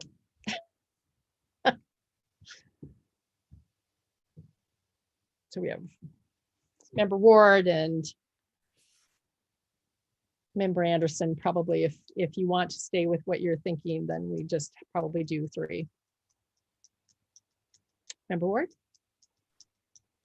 I'm actually with you. If I have to pick one right now, I would pick Nathan Hoag. The reason why I didn't mention Randy Penn as one of my selections is, unless I'm woefully mistaken, there are already 2 buildings named after him in our city. His accomplishments are well known. I don't mean to dishonor his memory, but I don't feel he's appropriate for Citizen of the Year. Yeah, former Mayor Penn had a building named after him with him not even knowing about it as a surprise. I think that the school is going to honor him with a field. I don't think there's a building. So yeah, I meant stadium, but yeah, essentially, yeah. Someone thought it was the high school, but that's not happening.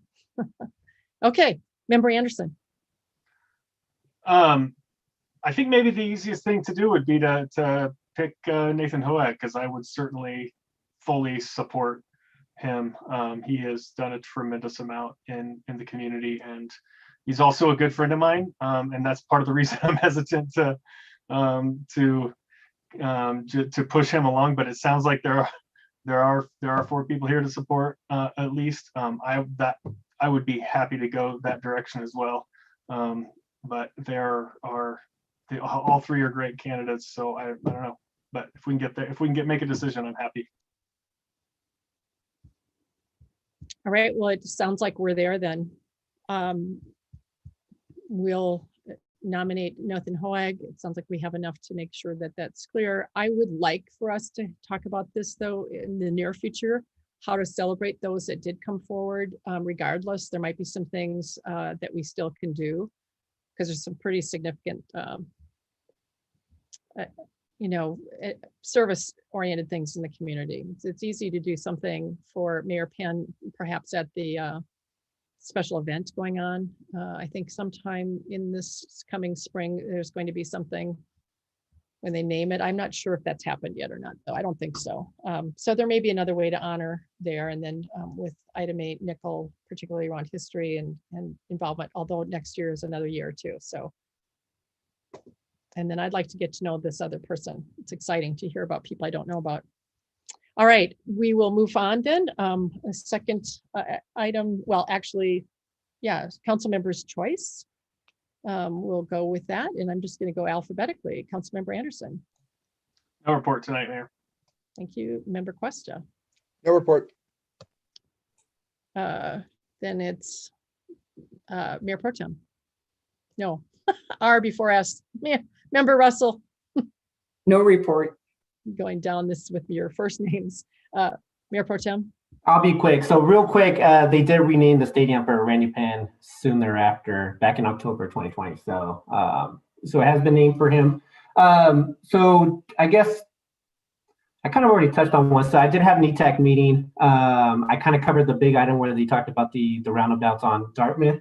I believe during this meeting, I don't have my notes in front of me, but I want to say that there was a presentation by Dr. Cog for the 2050 presentation. I'm pretty sure it was on the 8th meeting. I don't have my notes, but I think that that's what was covered. And then lastly, I know that you mentioned the last time, Mayor, about the DDA and being a liaison. I would like to submit my name as a liaison for the DDA, if, you know, in terms of, I'm not sure when their meeting's going to be or not, but I'd like to put my name in the hat. Thank you. I'm glad you're willing to do that. Now, yeah. Member Russell, did you get a chance? I don't remember. You did. Okay. Member Ward, you're next. At my first meeting as liaison for the Parks and Rec Commission, they have a really solid group there. They're great to work with. I'm really looking forward to bringing some of their things forward to council and reopening the line of communication between that committee and council. So I'm excited to be a part of that group. That's all I have. And then Member Wink. No report. Thank you. Sorry about that, but thank you. I do have one thing. I think you got it sent to you today, but there are extra vaccines often at the Safeway on Logan, and you know, we had a tremendous event on Sunday, which, speaking of Pastor Nathan Hoag, it was just tremendous. I got the call just as we were going into city attorney interviews last week. Otherwise, I would have said something, but I couldn't say anything in executive session. So, and then by the next day, there were Johnson & Johnson vaccinations. And by the next morning, of course, those had been pulled. So I thought we weren't doing it. And then all of a sudden, the partnership with the mayor's office in Denver came up with Pfizer. So all of a sudden we were doing it again. And Nathan turned on a dime. He came up with, you know, was willing to open up the church, was willing to have all of his volunteers as possible. And we put on this event that was just really quick and well done. So impressed with the Safeway Albertson partnership. And we got 495 shots out. We'll do it again on Mother's Day. So if anybody wants to help volunteer that day, that's a little bit problematic, but that is when the next second vaccination has to be. So, and there are other things, but I'll wait till next week. I just wanted to make sure that you knew about the Safeway and that you look at that site for those who are still looking. It's good to hear there's many out there. All right, city manager's report. Thank you, Mayor. I do have a couple of things tonight, mainly just to get see if there's any opposition to us bringing back ordinances that essentially write into policy some of the emergency orders that I know you all have been getting requests from businesses with regard to rescinding the emergency ordinance. As I've mentioned before, when you rescind the emergency ordinance, all emergency orders that I've signed, most of which are with your consent, all of those go away. So businesses have asked for those to be made to be codified. There is quite a bit of analysis that needs to go in on that. For instance, one of those particular orders is dependent on some state laws changing. And so we will provide that analysis, but I just wanted to make sure that there wasn't anyone on council who objected to bringing those three orders back to you in the form of an ordinance. And I'm glad to go over those. I'm just trying to be respectful of your time. Thank you. Councilmember Russell has a question.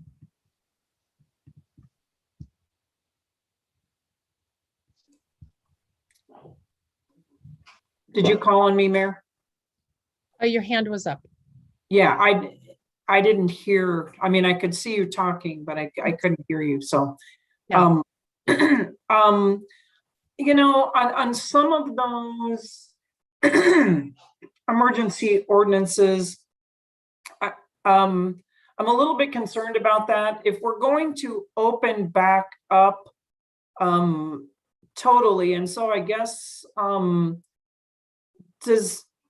when are we going to, what are restaurants at right now?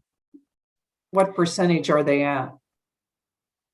Well, I believe they're at 100%, but the problem is that there are still, as I understand, requirements for 6-foot distancing, which makes it almost impossible for them to actually go to 100% because our restaurants are smaller. Okay, and I mean, I wouldn't,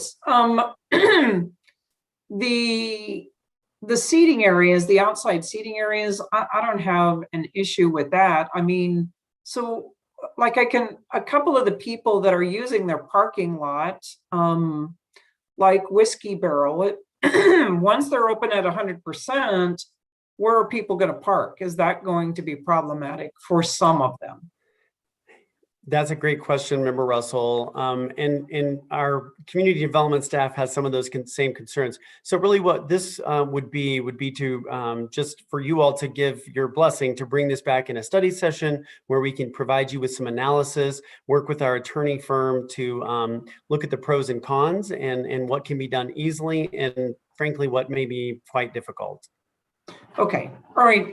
I appreciate that. If we're going to get feedback, because I am concerned about laws being violated. So as long as we're going to get that feedback, I'm okay with that. And I want to help the businesses as much as we possibly can. But I also want to see things get back to normal and let people go back to the restaurants at 100%, not social distanced. I mean, but we'll see. So I'm okay with that coming forward as long as we're given the full information. Thank you. Well, we will bring those back, Mayor, if there are no objections. And then we would have probably asked you to select someone for the DDA board tonight. You may remember that when you selected DDA members, you said, oh, we'll pick our council representative at the next meeting. So, but in the interest of time, if you might consider converting next week's study session to a special or regular session, we can have that discussion next week, if that's all right with you, Mayor. Yes, or we also could entertain a motion tonight to certainly. Just didn't want to push it on you if you nominate Mayor Pro Tem as well. One of my concerns is that we get somebody who actually is going to be on for another 2 years and be able to be fully engaged, and that's his district as well. Councilmember Wink, I see your hand up. I'd rather not make a nomination when we haven't heard from the 7 or heard from the group. You know, one person said they're interested, but just going with that seems a little short-sighted maybe. So I prefer not to do that tonight. Thank you. Yeah, I think I did ask that people let us know before this week. And so Mayor Pro Tem was the only one. So let's push it off till the next week for study session then. All right, great. And that was it. Yes, thank you. Councilmember Cuesta? Yeah, just real quickly on that one, Mayor. I mean, potentially there's other interest to come in, but it seems like a pretty easy choice to me if it's just Mayor Pro Tem, and I think would be tremendous at it. So I'm sorry, there's no urgency on your side though, City Manager Lewis? There actually is. You're supposed to do it tonight. Sorry, there actually is some urgency insofar as the DDA board has been seated and will have their first meeting on the 28th. But if you did make this decision on the 26th, it would have, we would have time to get the council representative to the meeting because, as you know, this board, they are a voting member. Yeah. Right. Okay. I mean, we're kind of close. If we want to wait till Monday, I can. But okay. Thank you, sir. Appreciate it. Thank you, Mayor. Councilmember Anderson. Sorry, sorry. Member Cuesta, sorry. Thank you, Mayor. I would just say I considered throwing my name in the hat on this one as well, but ultimately opted not to, just with various time constraints. And I think Mayor Pro Tem C.R.S would be wonderful for it. So I'd be happy to support him tonight, or unless there's another council member that we haven't heard from yet. But I think he'd be great at it. Yeah, I guess if anybody wants to make a motion, we can. Otherwise, it's next week. I'll make a motion. I move to appoint council or Mayor Pro Tem C.R.S to the DDA board. Thank you. Do we have a second?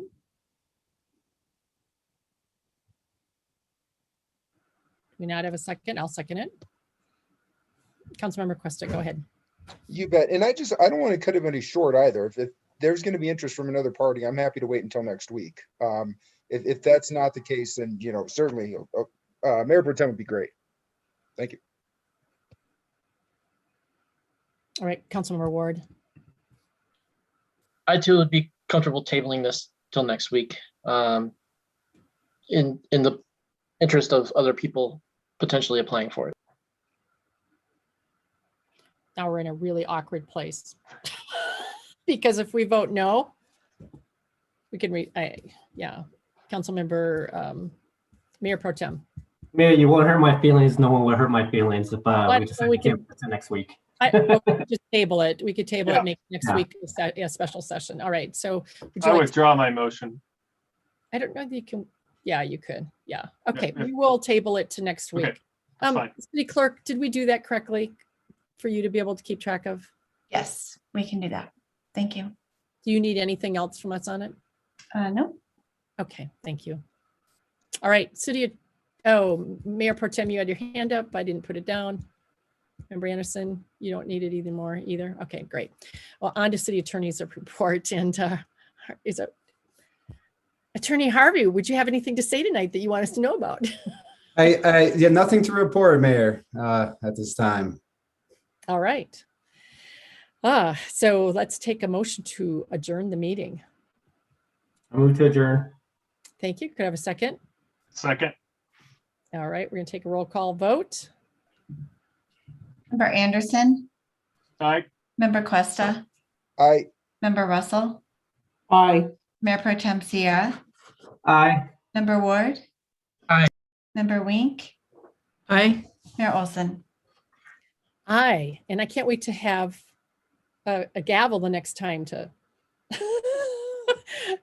Yep. Do you want to state the count? Carla? Let the record show 7 ayes. Good night. All right. We're adjourned till next week. Everybody have a good week. Have a good week, everyone. Aye. Thank you.